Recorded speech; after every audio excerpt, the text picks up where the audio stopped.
시청자 여러분 안녕하세요. 여도은입니다. 네, 안녕하세요. 최인입니다. 네, 머니 네버 슬립 시작하도록 하겠습니다. 주말 사이에 미증시는 사실 모멘텀이 이제 새로운 것들이 없다 보니까 계속해서 눈치를 보는 상황이었습니다.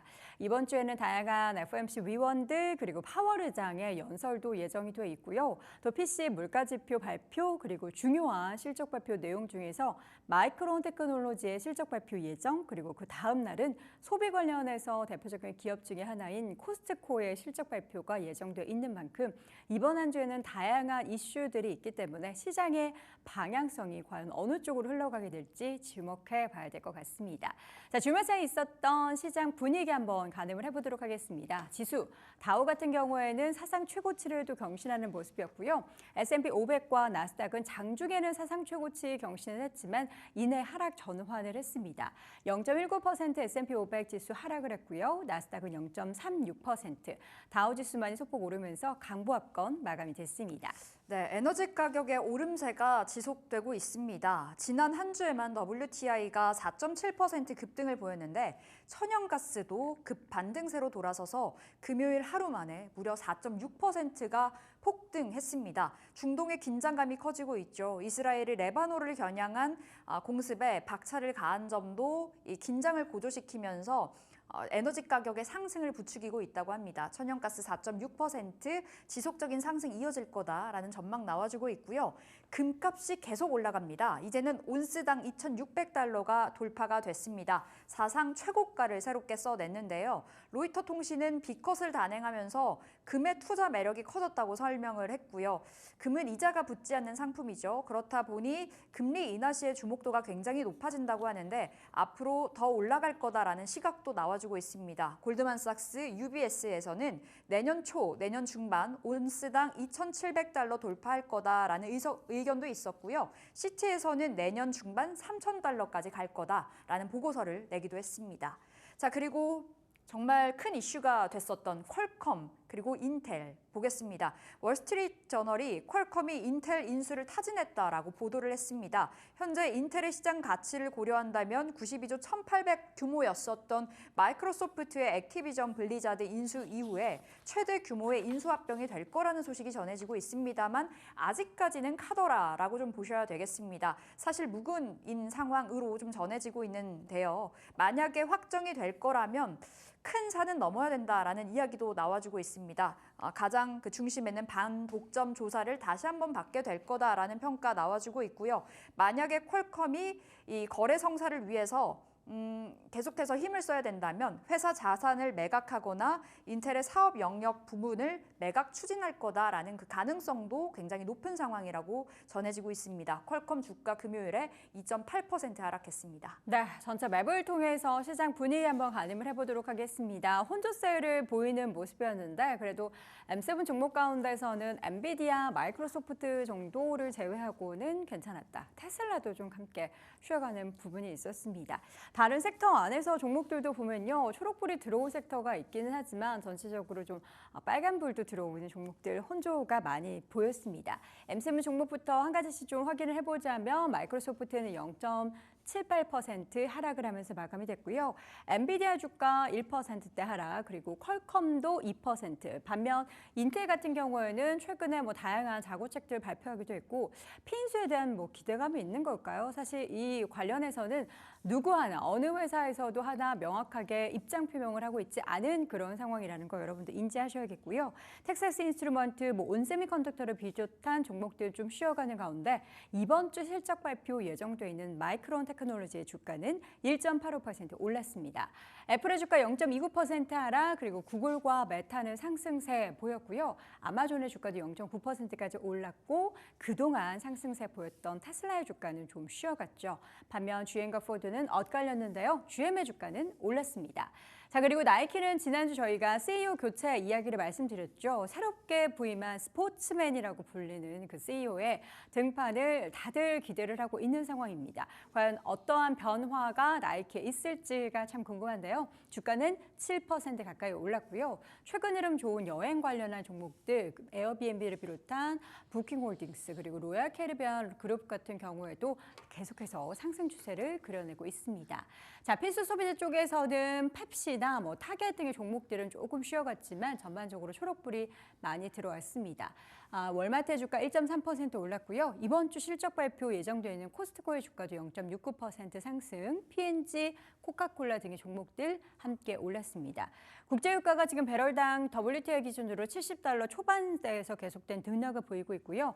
유가 관련한 종목들은 좀 혼조를 보였고 부동산 관련한 종목들 계속해서 견조한 모습들이 나타나고 있는 상황입니다. 그리고 헬스케어 쪽에서는 좀 혼조를 보이고 있는데요. 노보노디스크의 주가는 좀 하락세를 보이고 있지만 일랄릴리는 주말 사이에 또 올랐습니다. 존슨앤존슨, 에브비, 머크 등의 종목들도 약한 약보합권 정도에서 마무리가 됐고요.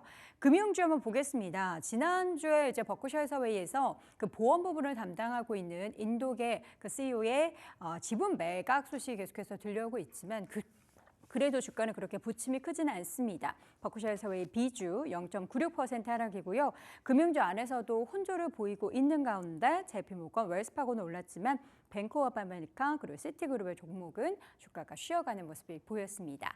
자, 특징적인 종목들 좀 더 자세하게 확인을 해볼까요? 네, 첫 번째로는 ASML 살펴보도록 하겠습니다. 최근 SK하이닉스 쪽으로의 매도 보고서를 냈었던 모건 스탠리가 주말 사이에 이번엔 네덜란드 반도체 장비 업체 ASML 쪽으로 투자 의견을 비중 확대해서 중립으로 하향 조정했습니다. 목표 주가도 낮췄는데요. 925유로에서 800유로까지 낮추면서 주가의 부침을 좀 겪었습니다. 모건 스탠리 디램과 그리고 인텔의 부진 중국 수요 관련해서 계속해서 그 불확실성이 조정의 배경이다라고 평가를 했는데요. 3.9% 하락한 $795에서 ASML 장 종료가 됐습니다. 자, 두 번째로는 폭등한 기업 가져와 봤습니다. 콘스텔레이션 에너지인데요. 미국 역사상으로 최악의 원전 사고라고 불리는 이 쓰리마일 섬의 원전 중에 하나가 재가동된다는 소식이 전해졌습니다.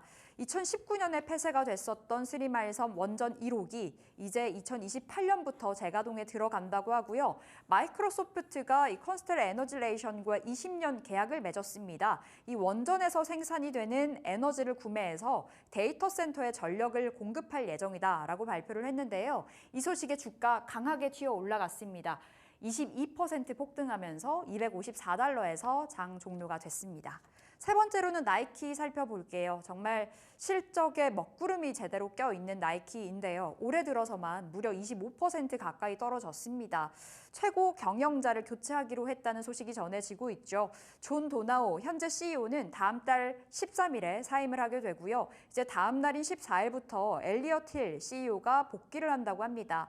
나이키에서만 32년을 근무한 나이키맨이라고 하는데 은퇴 직전까지 나이키 조던 브랜드의 모든 마케팅을 담당을 해왔다고 하죠. 이 조던은 또 이 나이키 안에서의 굉장히 큰 그 매출 창출을 했던 부분이어서 앞으로 기대가 크다는 평가를 받아가고 있습니다. 시장에서는 이 CEO 교체를 굉장히 긍정적으로 받아들였고요. 발표 직후에 시간외에서 8% 올랐고요. 정규장에서 6%의 상승으로 마감이 됐습니다. 마지막으로는 노보노디스크 살펴보도록 하겠습니다. 위고비가 이제 다음 달에 한국에 출시가 되죠. 지난 20일에는 신규 비만 치료제 몬루나반트에 대한 임상 이상 초기 단계 연구 발표가 있었습니다.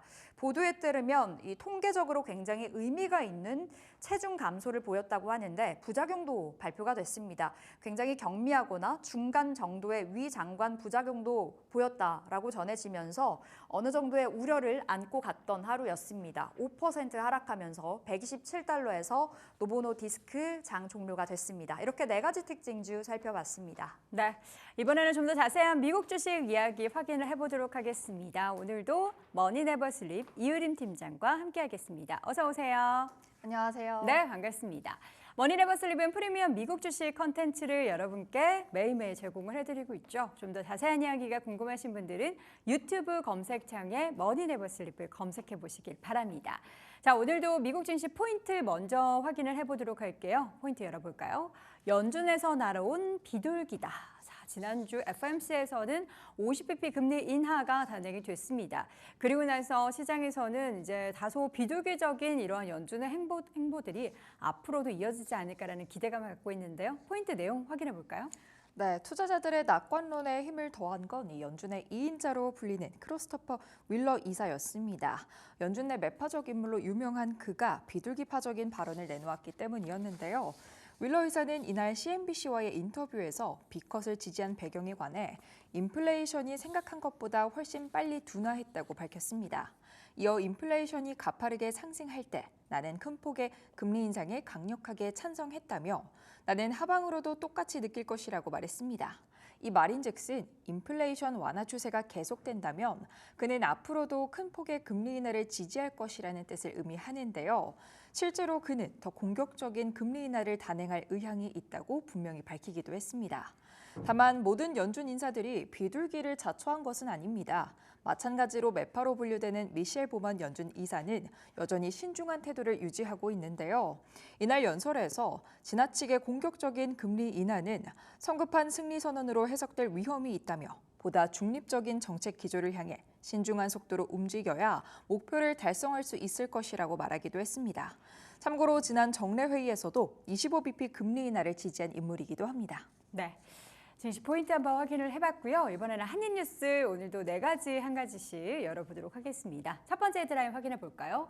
화성 갈 거니까 일론 머스크가 항상 이야기하는 내용이죠. 스타쉽 화성 탐사 5차례 계획을 하고 있다라는 내용을 발표를 했습니다. 화성 유인 탐사 임무는 4년 내에 시작한다라는 내용도 담겨 있었고요. 과연 그래서 이 화성 테라포밍이라는 게 실현될지 여부가 주목이 되고 있는데요. 자세한 내용 확인해 볼까요?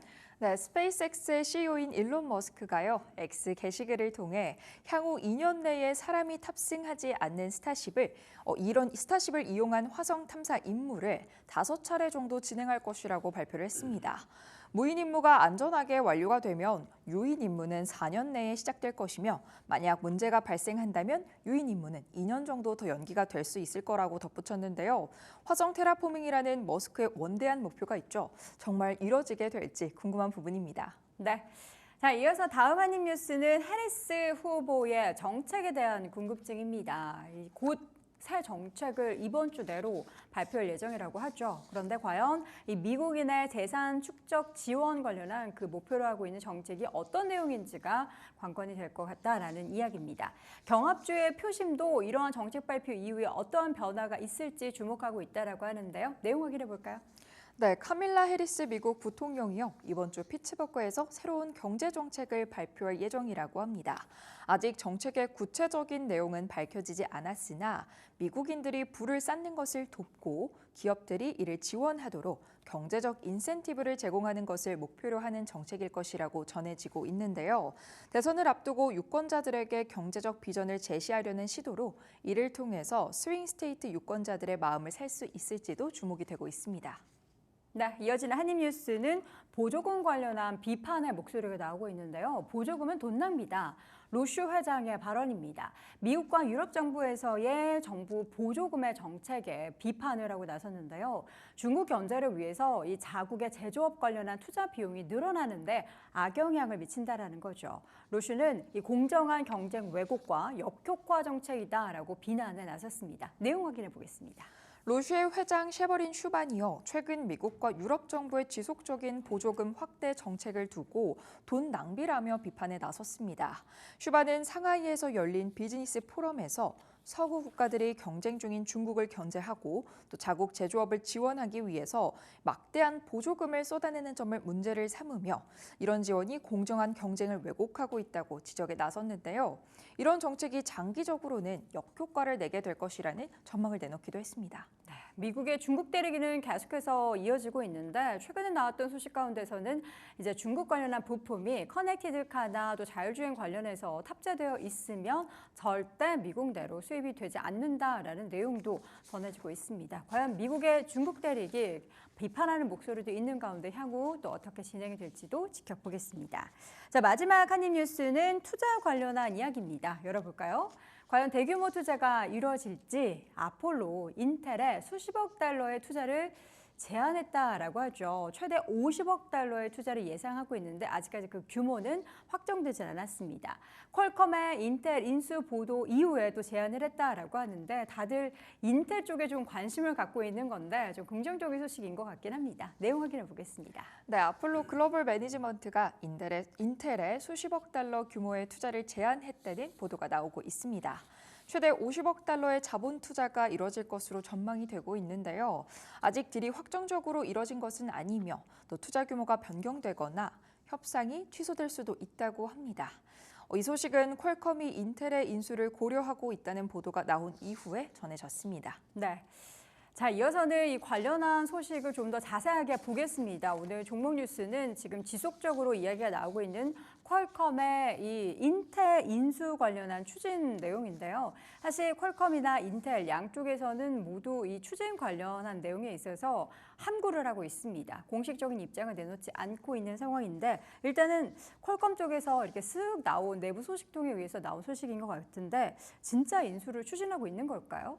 네, 자세한 소식도 머니네버 슬립에서 준비해 봤는데요. 네. 살펴보도록 하겠습니다. 미국 대표 팹리스 기업인 퀄컴이요. 종합 반도체 기업 인텔 인수에 관심을 두고 있다는 소식이 전해졌습니다. 20일 월스트리트 저널에 따르면 퀄컴은 인텔을 인수하는 방안을 제안을 했다고 하는데 물론 이 거래는 이제 막 논의 단계에 들어갔으며 성사 여부는 불투명하다고 합니다. 퀄컴과 인텔이 M&A에 동의한다고 해도 이 두 기업은 강도 높은 반독점 조사를 받게 될 것으로 보여지고요. 이 과정에서 퀄컴은 인텔의 일부 사업부나 자산을 다른 제3자에게 매각할 수도 있을 것으로 보여집니다. 퀄컴과 인텔의 M&A는 성사 여부를 떠나서 그 자체만으로도 매우 큰 이슈가 되고 있는 상황입니다.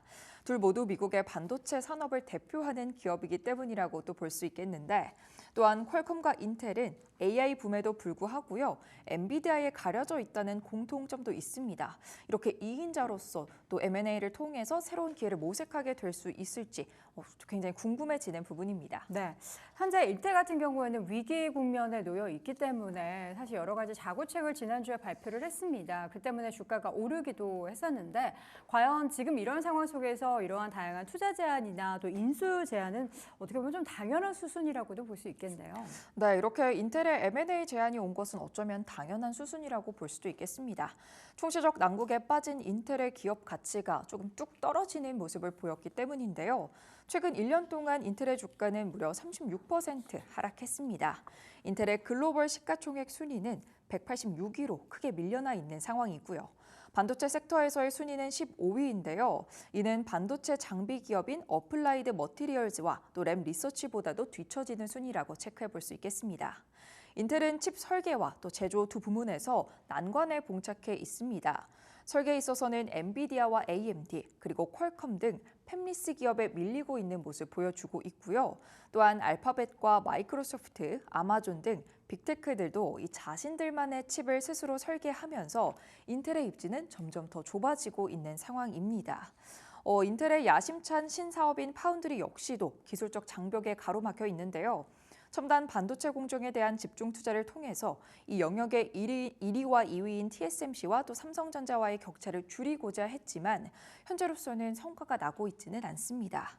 결국에 인텔은요, 이 파운드리 사업을 떼어내는 방안까지 고려하고 있습니다.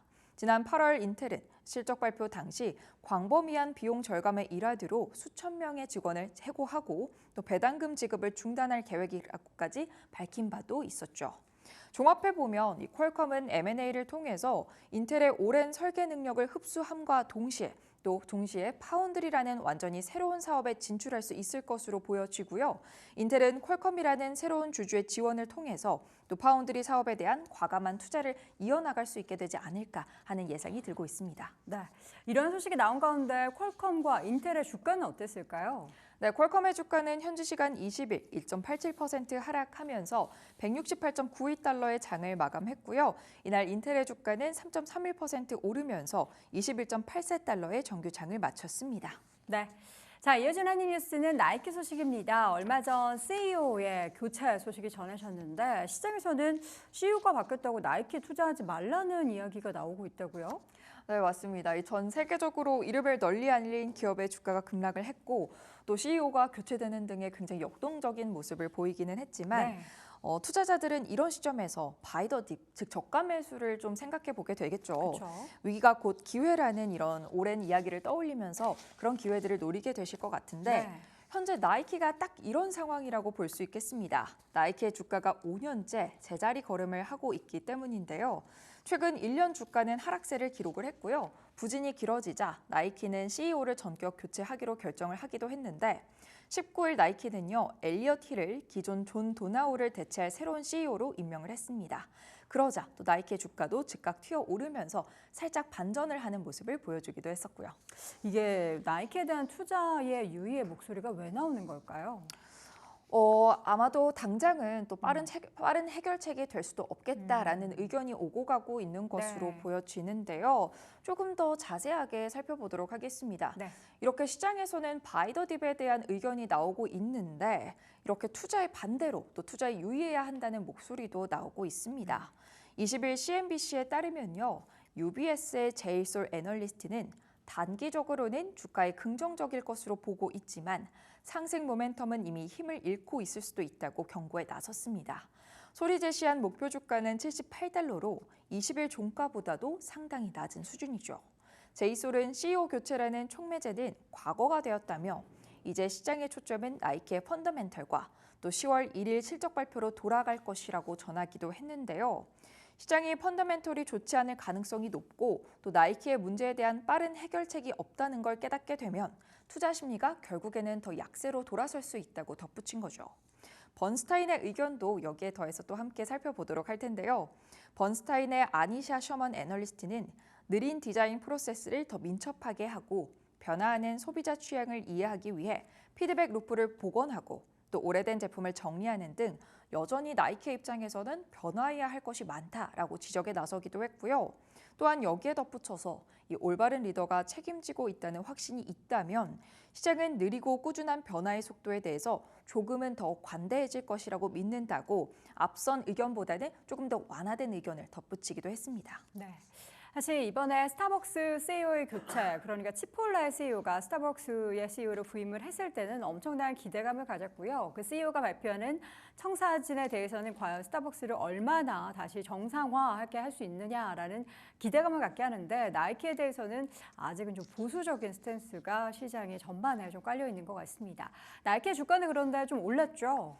네, 나이키의 주가는 현지 시간 20일 6.84% 상승하면서 86달러 선에서 장을 마쳤는데요. 하지만 올해 들어서 나이키의 주가를 살펴본다고 하면 그 흐름은 좋지는 않습니다. 두 자릿수의 낙폭을 기록하면서 부진한 모습을 계속해서 이어가고 있는데 나이키의 CEO 교체가 시장에서 현재는 조금 실망스러운 모습입니다. 이런 변화를 어떻게 극복해 나갈 수 있을지 또 기대가 되는 부분입니다. 이유림 팀장이 실제로 최근에 나이키 산 적이 있으십니까? 저도 최근에 나이키를 이전에는 좀 자주 구매했었는데 네. 저만 해도 좀 구매력이 떨어진 것 같습니다. 그렇죠. 많은 미국 소비자들 특히나 이제 나이키 대신해서 다른 브랜드, 특히나 호카나 요새 핫한 그 온홀딩스의 오온이라는 브랜드를 많이들 사고 있기 때문에 나이키 입지가 줄어들 수밖에 없는데요. 과연 이번 CEO 교체 그리고 나서 나이키의 어떠한 다른 혁신적인 움직임들이 있을지 함께 지켜보겠습니다. 자, 이렇게 해서 오늘도 머니네버슬립 이유림 팀장과 함께했습니다. 고맙습니다.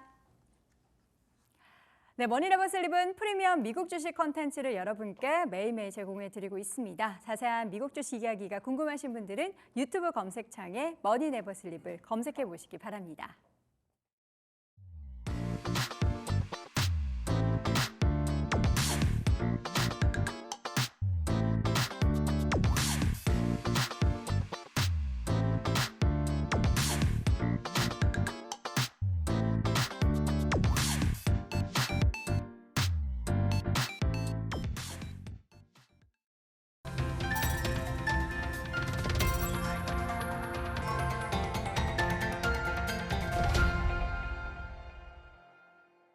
네, 한 주의 시작과 끝을 함께합니다. 손여로의 열혈 들어왔는데요. 퍼스트 프라임 리서치 손여로 팀장 나와 계십니다. 어서 오세요.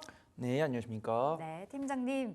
이번 주 시장은 어떻게 과연 흘러갈 것인가가 정말 궁금합니다. 자, 먼저 지난주 시장 궁금한데요. 어떻게 보셨나요? 네, 저번 주 금요일날 총평을 모든 투자분들의 관심을 받은 BOJ다라고 보도록 하겠습니다. 이제 기준금리, 일본의 기준금리 발표가 12시였고 이제 통화정책회의가 이제 금요일 오후 3시 반이었고 회의록이 이제 이번 주에 출시가 됩니다. 그러면서 이 외국인과 기관들은 시선은 오로지 다 그쪽으로 좀 몰렸다라고 판단되고 있고요. 근데 이 반도체를 제외하고는 사실 나쁜 장세는 아니었다라고 판단됩니다. 목요일에 코스피 전기전자에만 약 1조 1천억 가량의 순매도, 그다음에 저번 주 금요일 같은 경우도 전기전자 2천억 가량의 순매도가 나왔는데 이 전기전자를 제외하고 순매도가 나온 섹터는 뭐 중형주나 화학 정도밖에 없었어요.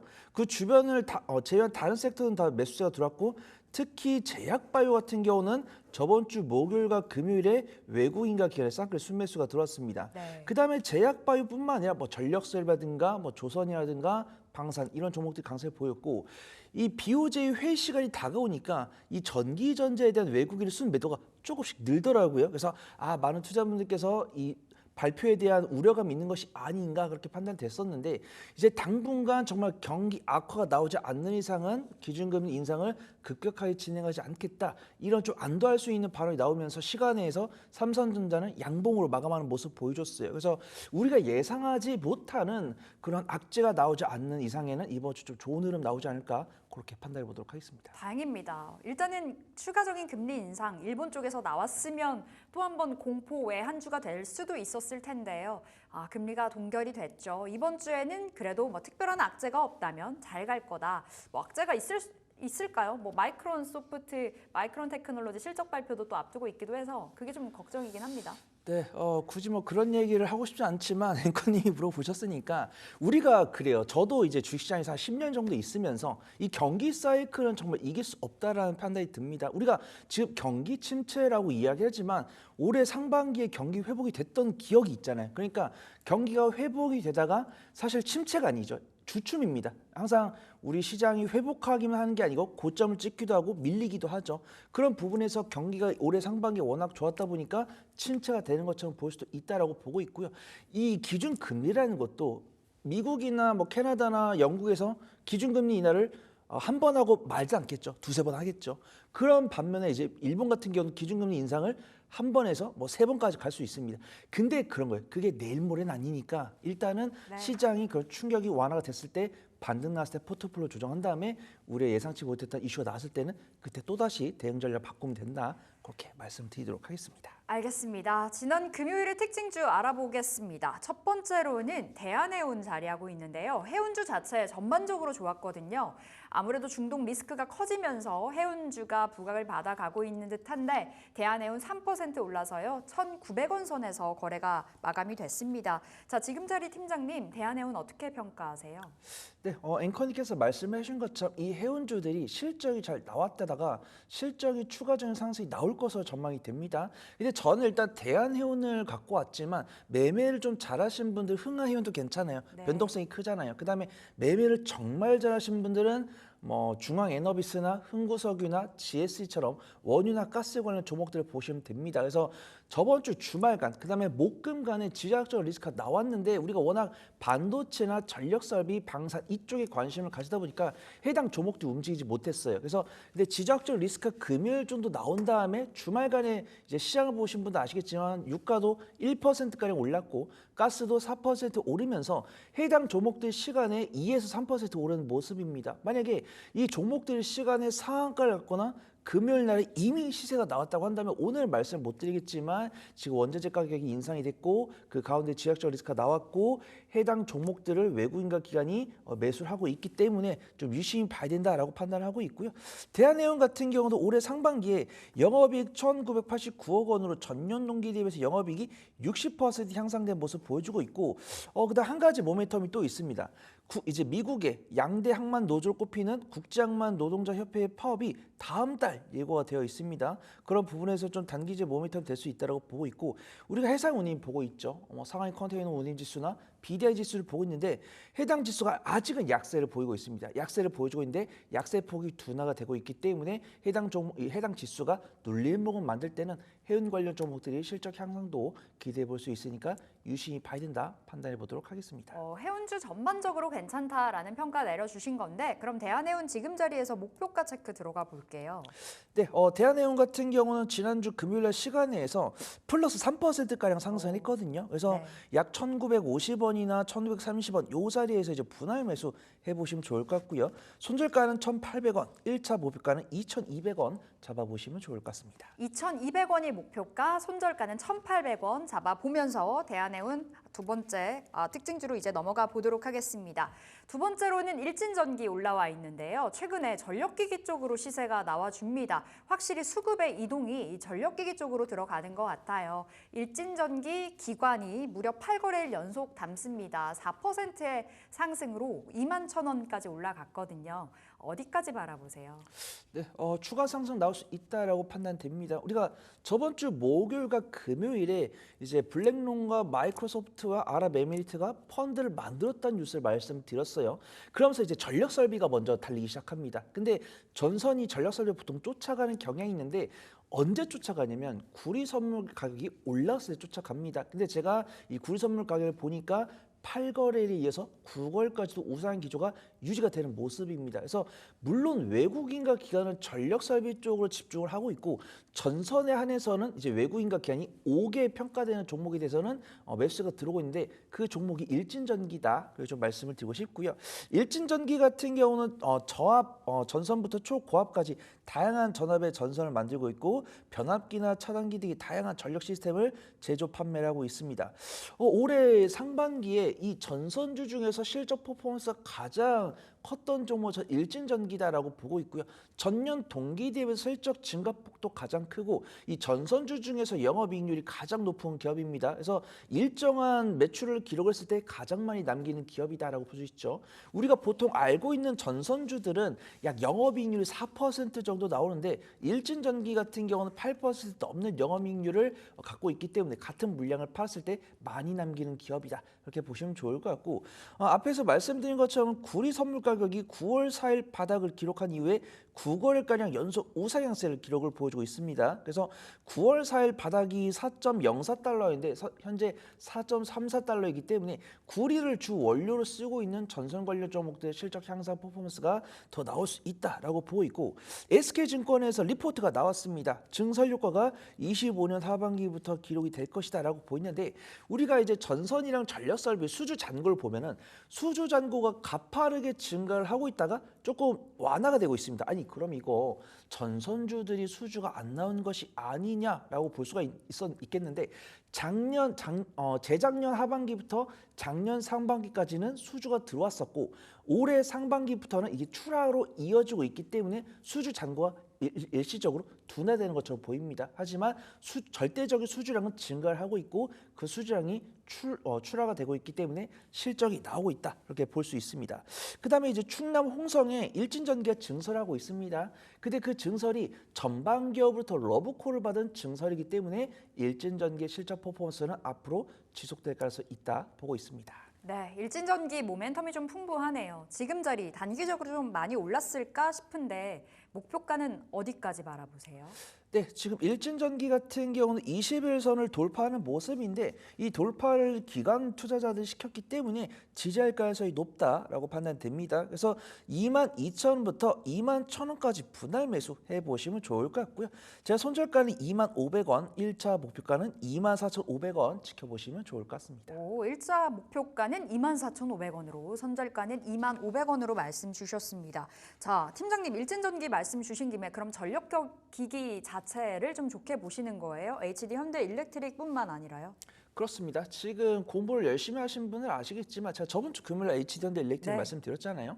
이 전력 설비 말씀을 드릴 때 이제 리포트나 이런 것들 읽어보면은 수주 잔고를 아주 착실하게 알려줍니다. 그러면 HD 현대일렉트릭 같은 경우 수주 잔고가 거의 2년치, 그다음에 효성중공업 같은 경우는 1년 반치. 그다음에 LS 일렉트릭 같은 경우는 1년치 정도 수주 잔고가 나와 있고 참 이게 투자분들의 눈높이가 야속한 게 뭐냐면 그들의 수주 잔고는 꾸준하게 증가를 하고 있고 실적도 잘 나와요. 근데 주가가 이제 실적 증가치보다 많이 올라가다 보니까 퍼가 올라가는 거죠. 그런 부분에서 좀 부정적으로 보시는 분들 계시는데 뭐 HD 일렉트릭이나 LS 일렉트릭 같은 경우도 12개월 선행퍼가 약 15에서 12 정도가 됐을 때 우리가 참 예전에 정말 기대감으로 올랐던 종목들 퍼가 막 80, 120 이 정도까지 올라갑니다. 물론 지금 실적 증가폭보다 주가가 더 먼저 올라가는 것이 아니냐라고 했을 때 저는 반박을 못하겠지만 이 종목들이 지금 실적이 피크다라고 한다면 제가 말씀을 못 드리겠지만 앞으로도 1년 반 2년 뒤까지 실적이 꾸준히 나올 수 있다는 거예요. 그럼 그 종목들이 눌림목을 만들고 긍정적인 뉴스 나오면서 주가가 다시 탄력 붙었을 때는 우리는 관심을 둬야 된다. 그렇게 말씀을 드리도록 하겠습니다. 재료는 실적에 수렴한다. 라는 부분에서 여러 가지 이제 모멘텀을 안고 있는 전력기기 자체를 좀 계속해서 봐야 된다는 쪽으로 정리받아 봤습니다. 세 번째 특징주 넘어가 볼게요. 제약바이오 확실히 강하죠. 시장의 중심에 서 있는데요. 보령 특징주입니다. 자, 14% 급등하면서 12,290원이 종가, 거의 고가 부근에서 종가가 만들어졌거든요. 계속해서 제약바이오 안에서도 순환매가 도는데 보령 이어질까요? 이 흐름이요? 네, 이어질 것이다라고 보고 있습니다. 제약바이오를 되게 이제 전문가 입장에서 권해드리기가 쉽지가 않은데 만약에 저는 안정성 있는 종목들 안에서 매매를 해보겠다라고 하신 분들은 제약바이오 권해드릴 수 있다라고 판단됩니다. 이제 제약바이오 관련 종목들도 수십 개, 수백 개가 되는데 그 중에서도 실적이 나오면서도 신규 파이프를 갖고 있거나 아니면 오픈 이노베이션이라고 해가지고 임상 1상이나 2상, 전임상 단계에서 기술 이전을 해가지고 기술 이전이 이미 일어난 사례가 있어가지고 실적이 담보된 기업들, 그다음에 바이오시밀러나 CDMO 이쪽으로만 접근을 해보겠다 이러신 분 좀 권해드릴 수 있다라고 판단되고 있고요. 그 낙수 효과가 좀 보령으로 온 것이 아닌가 판단을 해보도록 하겠습니다. 보령은 일반 의약품 및 전문 의약품 사업을 영위하고 있는데 갤포스나 용각산 같은 이제 위 전문 의약품을 만들고 있고 고혈압이나 이상 지질증, 당뇨병 등 항암제 질환 관련 전문 의약품 사업을 영위하고 있습니다. 보령 같은 경우도 실적을 보면은 종근당이나 녹시자처럼 매년 분기 실적과 연간 실적이 약 10에서 20% 점진적으로 상승하고 있습니다. 그래서 우리가 안정적인 실적을 갖고 있으면서도 신약 파이프라인을 갖고 있는 대표적인 기업이 한미약품이죠. 그 다음에 종근당이나 녹십자 이런 쪽을 들 수 있고 그 낙수 효과 이제 보령까지도 다가온 것으로 판단이 됩니다. 지금 보면은 엘제롤의 정이라고 해가지고 고지혈증 치료제인데 이 고지혈증 치료제가 이미 시판이 돼가지고 이 보령의 실적을 이끌어주고 있고요. 팔로 다각화하면 신약 개발 모멘텀을 보유하고 있다라고 합니다. 지금 대원제약이랑 HK 이노의 메디톡스, 종근당 등이 이 보령과 팀을 이뤄서 인도와 인도네시아에 대한 시장을 본격 공략화한다고 있는데 우리가 중국과 미국을 제외했을 때 인구가 제일 많은 나라가 인도랑 인도네시아잖아요. 그래서 이 인도네시아랑 인도에다가 팔로를 개척했을 때 성공했을 때는 강한 실적 퍼포먼스가 나올 수 있다. 그렇게 보고 있습니다. 그 다음에 제2형 당뇨병 치료용 약제약측 조성물인 제미글로, 그러니까 제2형 당뇨병 치료제에 쓰이는 원료 의약품에 대한 판매 특허를 취득을 했기 때문에 어떻게 보면 비만 당뇨 치료에 대한 낙수 효과를 얻을 수 있다라고 보고 있습니다. 보령 같은 경우 기관 순매수 꾸준히 이어지고 있고요. 저번 주 목요일에 이어서 금요일까지도 외국인의 순매수가 이어지고 있으니까 유심히 봐야 된다. 그렇게 판단해 보도록 하겠습니다. 비만 치료제가 굉장히 핫하잖아요. 그 낙수 효과로도 보령이 가져갈 수 있다라고 말씀 주셨네요. 목표가 어디로 볼까요? 네, 저번 주 금요일날 꽤나 좀 크게 상승을 했기 때문에 분할 매수 중요하다라고 판단하고 있고요. 12,200원부터 11,600원까지 분할 매수해 보시면 좋을 것 같고 손절가는 제가 11,300원, 1차 목표가는 13,400원 잡아보도록 하겠습니다. 13,400원 목표가 나왔습니다. 전고점 조금 못 미치는 가격까지 내다보자 말씀 전해주신 거고요. 손절가는 11,300원 잡아보겠습니다. 자, 이제 오늘의 전략 넘어가 볼게요. 오늘의 한마디 어떻게 주실 건가요? 네, 오늘 한마디 시간은 벌었지만 상방은 묘연하다 그렇게 보고 있고요. 일단은 이번 주에 많은 위원들의 발언이 예정이 되어 있고 그다음에 수요일 날 일본 비어제 회의록이 발표가 되고 그다음 마이크론 실적 발표 있고 PC 발표 예정이 되어 있습니다. 여기서 부정적으로 볼 뉴스는 아무것도 없는 것 같아요. 이제 위원들의 발언도 기준금리가 50bp 나왔고 추가적으로 기준금리를 얼마나 인할지 이거에 대한 이야기일 거고 그 다음에 일본의 통화정책 회의록도 변수가 없을 거다라고 보고 있고 마이크론도 실적이 나왔을 때 실망감을 줄 수는 있겠지만 그 이상으로 주가가 이미 과대낙폭을 잃었기 때문에 오히려 저가 매수의 기회가 될 것 같습니다. 그 다음에 PC 같은 경우도 CPI와 더불어서 물가는 잡히고 있는 추이기 때문에 이번 주에 예정된 일정이 많지만 우리의 충격을 줄 뉴스는 없다라고 판단되고 있고 고용 지표만 우리에게 충격을 안 준다고 했을 때 시장이 바닥을 잡을 수 있다라고 판단됩니다. 근데 기술적 분석을 보니까 음봉을 기록한 데다가 윗꼬리가 달려 있어요. 그래서 하방을 지지하는 것보다는 상방의 매도 물량이 꽤 나올 수 있다라는 겁니다. 하지만 우리가 조금만 더 시간을 두고 이번 주 넉넉하게 바라본다고 한다면 결코 우리는 실패하는 투자는 안 할 거다. 그렇게 보고 있습니다. 특별한 악재는 없어서 시장이 크게 흔들리지는 않을 거라고 말씀 주셨는데 상방 자체도 좀 막혀 있기 때문에 제한적으로 좀 박스권 안에서 움직일 거다. 이렇게 이번 주 전략 말씀 주셨습니다. 자, 이제 많은 분들이 또 궁금해하고 계실 열혈주 공개해 주세요.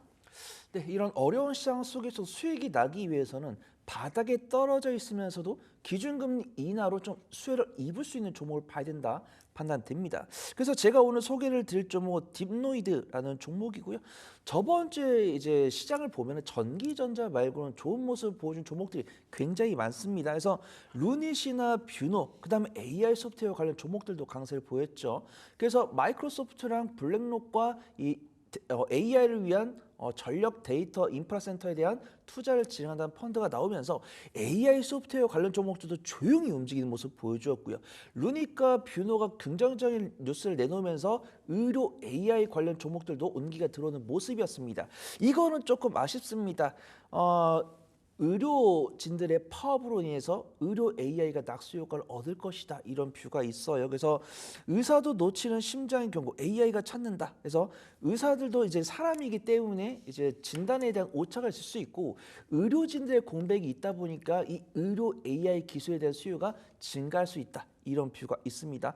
그다음에 의료 AI 관련 종목들에 대한 투심이 생각보다 많이 개선이 되고 있어요. 우리가 이 의료 AI 관련 종목들을 보면서 이 의료 AI 관련 종목들 실적이 정말 나오고 있는 것인가? 흑자 전환이 언제 되는 것인가? 이런 많은 걱정을 하고 계시는데 루닛이랑 뷰노랑 JLK랑 딥노이드가 유일하게 의료 AI 중에서 매출액이 증가하고 있습니다. 그 중에서도 딥노이드 같은 경우는 특허를 받은 총 15개의 딥 AI라는 제품을 보유하고 있기 때문에 각종 데이터를 기반으로 질환과 예후를 판단하는 기술력이 독보적이다. 이런 평가를 받고 있고요.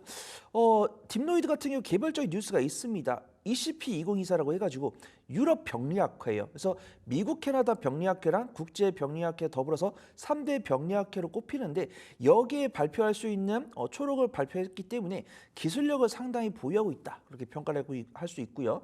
그다음에 증권사 리포트도 나왔습니다. 하반기에 이 의료 AI 사업을 통해서 실적이 나올 것이다 라고 보고 있죠. 뇌동맥류 검진 솔루션 딥률의 비급여 적용이 되는 병원 확대에 따른 매출 증가 기대가 되고 있고 정부에서도 이 의료 AI를 통해서 급여 분류를 적용할 수 있도록 했기 때문에 그 앞에서 좀 병원 개수가 증가하는 것만으로도 이 딥노이드는 매출액이 증가할 수 있다라고 판단되고 있고요. 기술적 위치 괜찮고 수급 동향도 외국인 기관에 쌍끌의 순매수가 들어있기 때문에 단기적인 관점으로 수익 가져갈 수 있다 판단해 보도록 하겠습니다. 딥노이드 굉장히 모멘텀이 많네요. 말씀 많이 주셨는데 단기적인 관점으로 좀 봐야 된다. 그럼 목표가는 어디가 좋을까요? 네, 지금 동시효과 5,520원에서 시작할 것으로 판단되고 있고요. 워낙 기술적 위치가 좋기 때문에 5,520원부터 5,400원까지 분할 매수 해보시면 좋을 것 같습니다. 손절가는 5,200원으로 잡아보고요. 1차 목표가입니다. 1차 목표가 6,100원 잡고서 루닛이나 뷰노 다른 의료에 관련 종목들에 대한 투심 향상 지켜보시면 좋을 것 같습니다. 루닛도 뷰노도 딥노이드도 그럼 같이 가져가도 되는 구간이에요? 그렇죠. 루닛이랑 뷰노가 확실히 대장입니다. 그래서 시세가 바닥에서 이미 나왔기 때문에 매매를 잘하신 분들은 루닛이랑 뷰노 지켜보시면 좋을 것 같고 나는 의료 AI 보고 싶은데 혹시 좀 바닥에서 이제 막 올라온 안전한 종목 없을까라고 하신 분들은 딥노이드 지켜보시면 좋을 것 같습니다. 네, 대장도 괜찮대요. 루닛, 뷰노 가져가 보면서 딥노이드는 가격적인 매력까지 가져가고 있다라는 쪽에서 오늘 열혈주 받아보도록 하겠습니다. 자, 여기서 보내드릴게요. 퍼스트 프라임 리서치 손여루 팀장 함께했습니다. 말씀 고맙습니다. 감사합니다. 여도은의 주식 이야기 여의주 오늘도 돌아왔습니다. 여러분 최근에 포트폴리오에 대한 건강 어떻게 잘 챙기고 계십니까? 사실 포트폴리오 안에서 내가 최근에 반도체주를 좀 많이 들고 있다 하시는 분들은 참 부침이 심하실 것 같고요. 뭐 바이오주 가지고 있다라고 하시는 분들은 뭐 쾌재를 부르면서 역시 바이오도 하반기가 좋았어라고 이야기를 하실 거고요. 방산주 혹시 가지고 계신 분도 있으실까요? 방산주 역시나 우리 포트폴리오 안에서 올 한 해 수익률을 보면 효자 종목이다라는 생각을 하실 겁니다. 오늘은요, 그래서 정말 주가 방어를 잘 하고 있는 방산주에 대한 매력을 다시 한번 확인해 보려고 하는데요. 오늘의 주제부터 보겠습니다. 변동성 장세 속에서도 지금 주가 방어를 성공하고 있는 방산주, 과연 추가적인 모멘텀은 무엇일까? 사실 올 한해 방산주의 주가가 안 오른 게 아니고요. 어떤 종목은 세 자릿수 이상의 수익률을 기록을 하고 있습니다. 이러한 방산주가 최근의 시장의 변동성 안에서도 잘 버텨내는 모습이었는데요. 한번 주가 움직임부터 보겠습니다. 최근의 대표적인 방산주의 움직임입니다. 5거래일 동안의 주가의 움직임을 보면은 LIG넥스원은 5%의 수익률, 현대로템 12% 가장 탄력이 좋았고요. 하나에어로스페이스는 변함이 없었고 한국항공우주도 3% 가까이, 한화시스템도 7% 가까이 올랐습니다. 계속해서 이 방산주에 대한 모멘텀은 수주 소식입니다. K방산주들 해외에서의 수주 소식이 들려올 때마다 함께 오르거나 또 개별적인 종목들만큼 상승을 하는 그런 모습들이 나타나고 있는데 최근 수주 얘기를 좀 정리를 해보자면 LIG넥스원 같은 경우에는 이라크와 3조 7천억 규모의 천궁2 계약 소식이 전달되고 있고요. 현대로템 같은 경우에는 폴란드와 K2 2-1차 계약에 대한 기대감, 아직까지 계약을 맺진 않았지만 계약이 성사될 것이다라는 기대감이 있는 상황입니다. 이어서 지금 상황이 보니까 지속적으로 유럽이나 중동 등의 글로벌 지정학적 갈등이 계속해서 이어지자 이 작년 같은 경우에 기준으로 보면은 이제 올해 데이터는 아직 나오진 않았겠죠.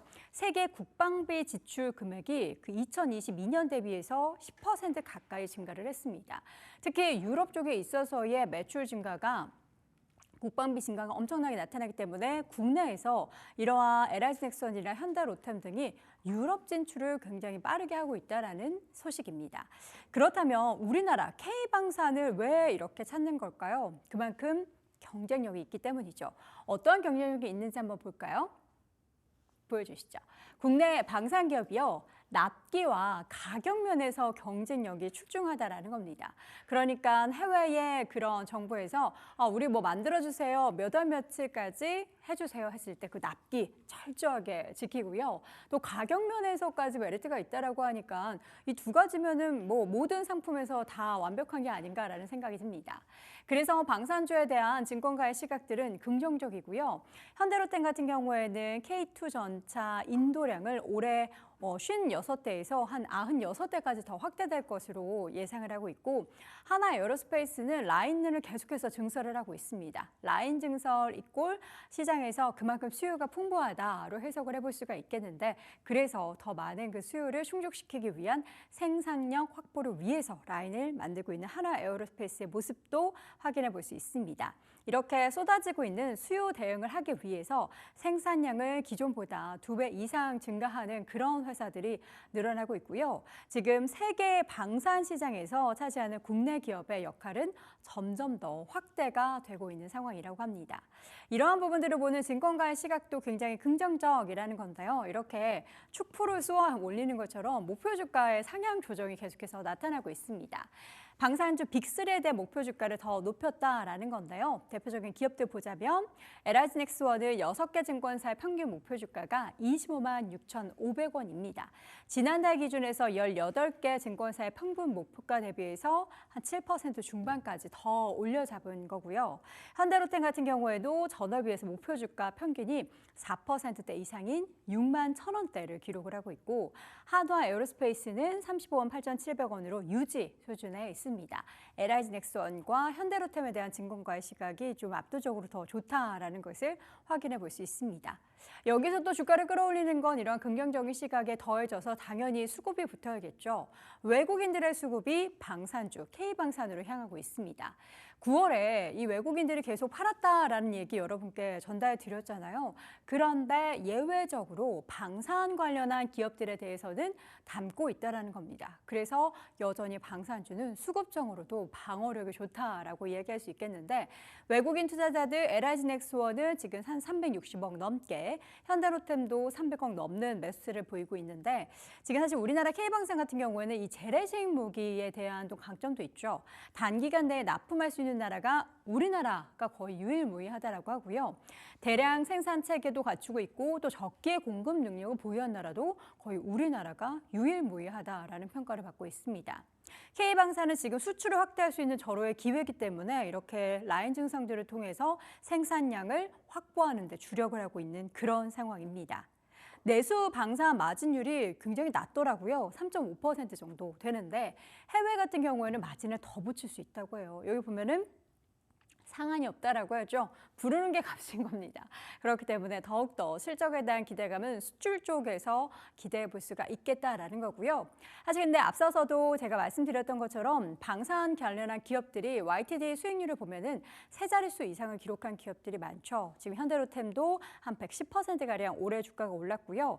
하나 에어로스페이스도 123%나 올랐고 LIG 넥스원은 64%, 한국항공우주 같은 경우는 2.5% 정도 올랐습니다. 사실 이런 종목들의 주가 수익률을 보면은 지금 따라가도 될까 싶기도 한데 앞으로에 대한 수주 모멘텀이 여전히 남아있고 또 이렇게 해서 K방산에 대한 영향력이 확대되고 있는 가운데 좀 안 좋은 소식이긴 하지만 지정학적 리스크가 끝내 계속해서 쉽게 봉합이 되지 않고 있는 이런 상황 속에서 방위비 증강은 계속해서 이어질 것이다라는 기대감을 방산주들은 갖고 있습니다.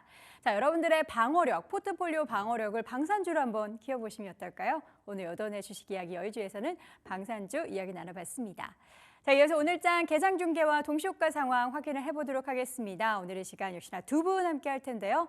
휴먼 자산운용 윤여민 이사 그리고 IM투자증권 염정 차장 함께합니다. 두 분 어서 오십시오. 안녕하세요. 네, 반갑습니다. 자, 그럼 오늘 전략부터 마련해 보도록 하겠습니다. 윤 이사님. 네, 이번 주는 지표 그리고 연준 위원들의 발언을 좀 상당히 주목해 보면서 지수의 변동성에 대한 부분을 좀 대비해야 되지 않을까 생각을 합니다. 지난주에 어쨌든 빅컷이 일어나면서 사실 경제 지표라든지 그 중에서도 이제 고용 관련 지표가 상당히 좀 중요해지지 않았나라는 좀 생각을 하고 있고요.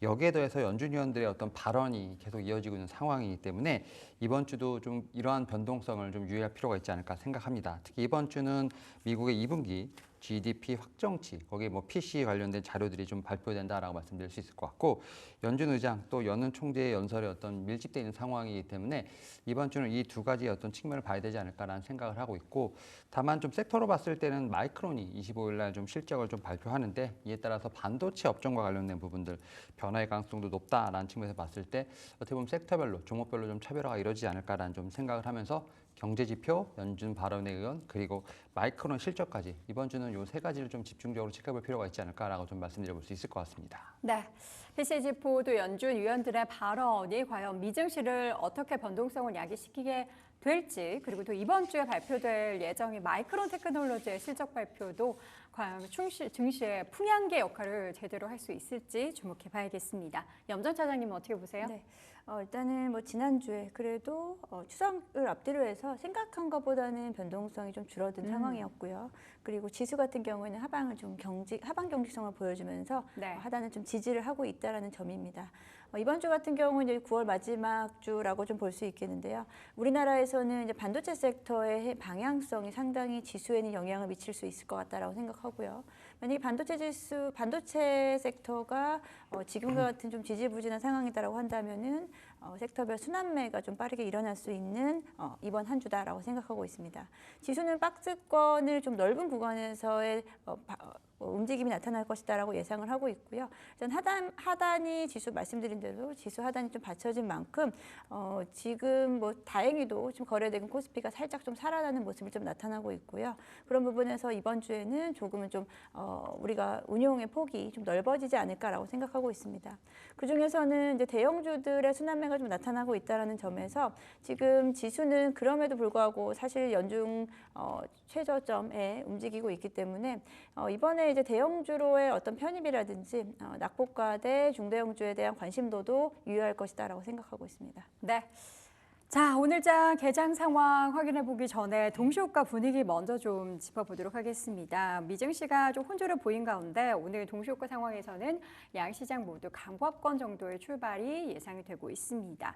과연 이 상황에서 우리도 이제 눈치를 볼 게 참 많기 때문에 시장이 위로 올라갈 수 있을지 아래로 떨어지게 될지 누구도 한치 앞을 예상해 볼 수가 없는 것 같은데요. 오늘 어떻게 동시호가 상황 종목들도 좀 눈치 보기 나타나고 있습니까? 네, 일단 좀 눈치 보기가 나타나고 있고 네. 또 섹터별로도 약간 좀 상이한 모습이 나오고 있습니다만 그래도 제 눈에 좀 들어오는 거는 좀 제약바이오 섹터.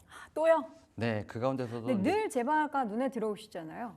1등이죠. 약간 네. 10손가락 중에 제바가 1등이죠. 네, 그 가운데서도 네. 가장 무겁다고 여기는 삼성바이오로직스가 삼바. 네, 지금 100만 원대를 지금 올라선 이후에 네. 계속해서 52주 신고가 흐름이 좀 나오고 있다라고 좀 말씀을 드릴 수 있을 대단합니다. 거예요. 예, 그래서 사실 제가 뭐 셀트리온부터 시작해서 약간 중소형 바이오텍을 말씀드렸을 때는 어떻게 보면은 조금 이제 섹터 내에서 순환매가 도는 부분이 아니냐라고 좀 말씀드릴 수 네. 있었습니다만 이제 대장주가 올라섰기 때문에 결국 비컷에 관련된 부분들 여기 생물보안법까지도 제가 볼 때는 좀 수혜가 예상된다는 점에서 봤을 때 대장주가 이렇게 다시 움직인다? 그럼 안에서 순환매가 더 빠르게 돌 수 있다라는 좀 생각을 하면서 뭐 감히 말씀드립니다만 올 하반기 지금 이제 4분기까지는 이 금리 인하에 대한 부분들이 계속 제약바이오 섹터에 좀 수혜로서 작용하지 않을까라는 좀 생각을 하면서 저는 삼성전자의 52주 신저가, 삼성바이오로직스의 52주 신고가 어떤 이런 좀 상반된 흐름이 당분간은 좀 계속되지 않을까라는 좀 생각을 하면서 결국은 좀 4분기에는 이 삼성바이오로직스를 비롯한 제약바이오 섹터의 좀 흐름을 계속 체크해 볼 필요가 있지 않을까라고 좀 말씀드려 볼 수 있을 것 같습니다. 네. 자, 이어서는 동시호가 상황에서 특징적인 종목들 또 더 짚어보도록 하겠습니다. 반도체 이거 어떡하죠? 삼성전자, SK하이닉스 모두 파란불입니다. SK하이닉스 2.86% 지난 금요일장 반등 좀 하나 싶었는데 반등 폭도 약했고요. 오늘은 다시 그 반등을 모두 좀 뱉어내는 그런 양상이 동시호가 상황에서는 펼쳐지고 있습니다. 근데 또 방산주 하면 또 염정하면 방산주 아닙니까? 군대가 혹시 다녀오셨어요? 방산주 되게 좋아하시잖아요. 면제입니다. 면제요? 네. 또 의외네요. 면제라니 건강해 보이시는데. 네, 일단 군대 갔다 왔으면은 훨씬 더 이제 방산주에 대한 더 강력한 어떤 푸시를 할 수 있었을 그쵸, 텐데 그쵸. 제가 뭐 그 면제 정도 부득이하게 면제라서. 예.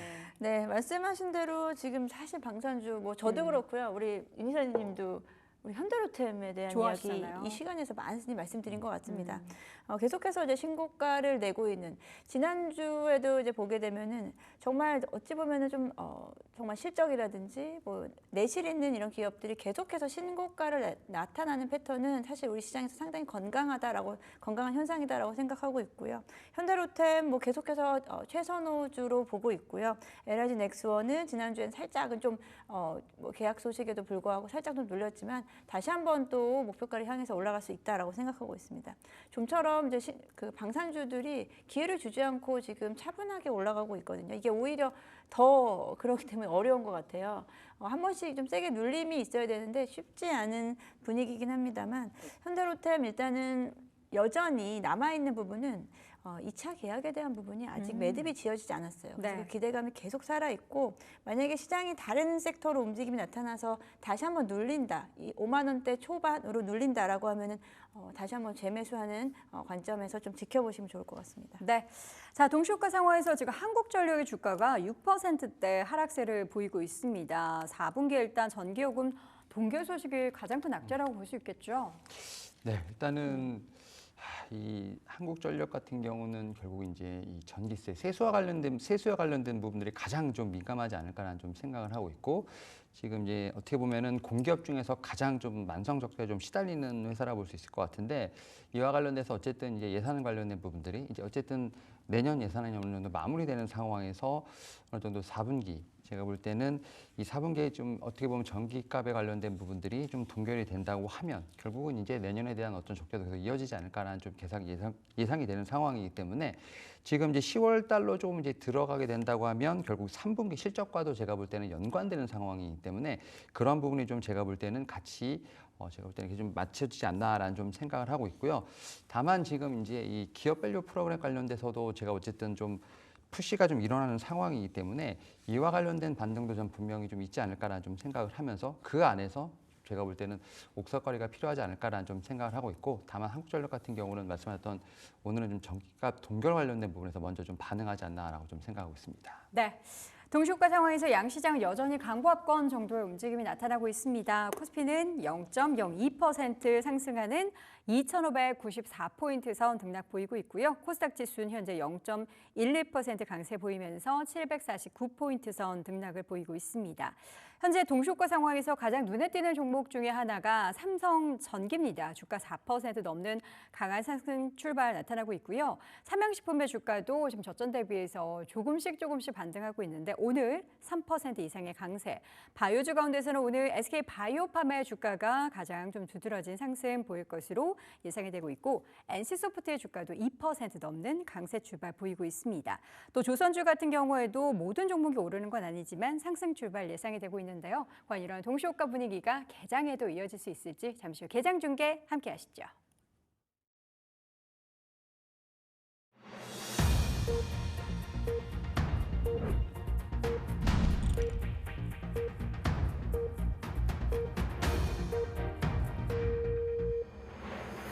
딜사이트 경제TV가 대한민국 증시 개장을 알립니다. 9월 23일 9월의 마지막 월요일장이 개장을 했습니다. 동시효과 분위기가 사실 개별 종목들의 움직임, 지수 자체는 뭐 코스피도 그렇고 코스닥도 그렇게 큰 폭의 상승을 보이지는 못했지만 개별 종목에서 시원하게 오르는 종목들이 있었기 때문에 오늘 과연 그 종목별 차별화 속에서 어떤 종목이 시장을 또 이끌어가게 될지가 관건이 될 것 같습니다. 일단은 개장 상황 코스피, 코스닥 모두 0.12% 상승세 보이고 있습니다. 코스피는 0.12% 3포인트대 상승한 2,594포인트 선 지나고 있고요. 코스닥 지수도 0.09% 상승폭 다시 조금 반납하면서 748선 지나고 있습니다.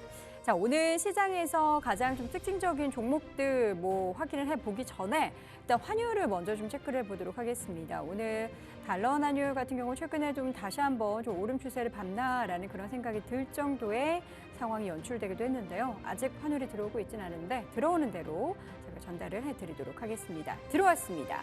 3원 90전 올랐고요. 1,333원에서 오늘장 개장을 했습니다. 자, 동시효과 분위기와 마찬가지입니다. SK하이닉스와 삼성전자는 약세권, 그러나 동시효과보다는 그래도 SK하이닉스의 낙폭이 줄어서 현재 0.2%까지 낙폭 빠르게 줄여가고 있고요. 반면 삼성전자 같은 경우에는 0.7% 하락하면서 62,500원 등락을 보이고 있습니다. LG에너지솔루션도 오늘 소폭 하락세, 이제 밤사이 또 주말 사이에 테슬라의 주가가 좀 부진했죠. 2차전지 관련한 종목들도 함께 쉬어가고 있는 상황이고요. 시가총액 상위 단에서는 삼성바이오로직스, 셀트리온이 소폭 오르고 있고 금융주가 또 움직입니다. KB금융, 신한지주 등의 종목들 함께 상승세, 하나금융지주도 1%대 오름세 보이고 있습니다. 동시효과 상황에서 짚어봤었던 삼성전기 지금 이제 주말 사이에 초소형 전고체 배터리 최초 개발 소식이 전해지면서 오늘장 주가가 강하게 오르고 있습니다. 5.7% 넘는 강한 상승이 지금 나타나고 있고요. 갭상승했네요. 장 초반에는 주가가 7%까지 올랐다가 지금 상승폭 다소 줄이고 있습니다. 삼양식품의 주가도 강합니다. 5% 넘는 상승세 보이고 있습니다. 다시 한번 지금 수급적으로 기관의 매수세가 좀 들어오면서 최근에 주가가 탄력을 받고 있는 그런 상황이고요. 이어서는 두산에너빌리티도 3.5%대 강세에 나타나고 있습니다. 이제 주말 사이에 이제 22일에 전해진 소식이죠. 한국 체코 원전 전주기 협력 관련한 협약식에 참석을 했다라는 소식이 전해졌고 계속해서 원전 관련한 모멘텀은 살아있기 때문에 두산에너빌리티의 주가 상승도 지켜보도록 하겠고요. LIG넥스원 초반 대비해서 상승폭은 줄긴 했지만 음봉전환하긴 했지만 그래도 2% 가까운 강세를 보이고 있습니다.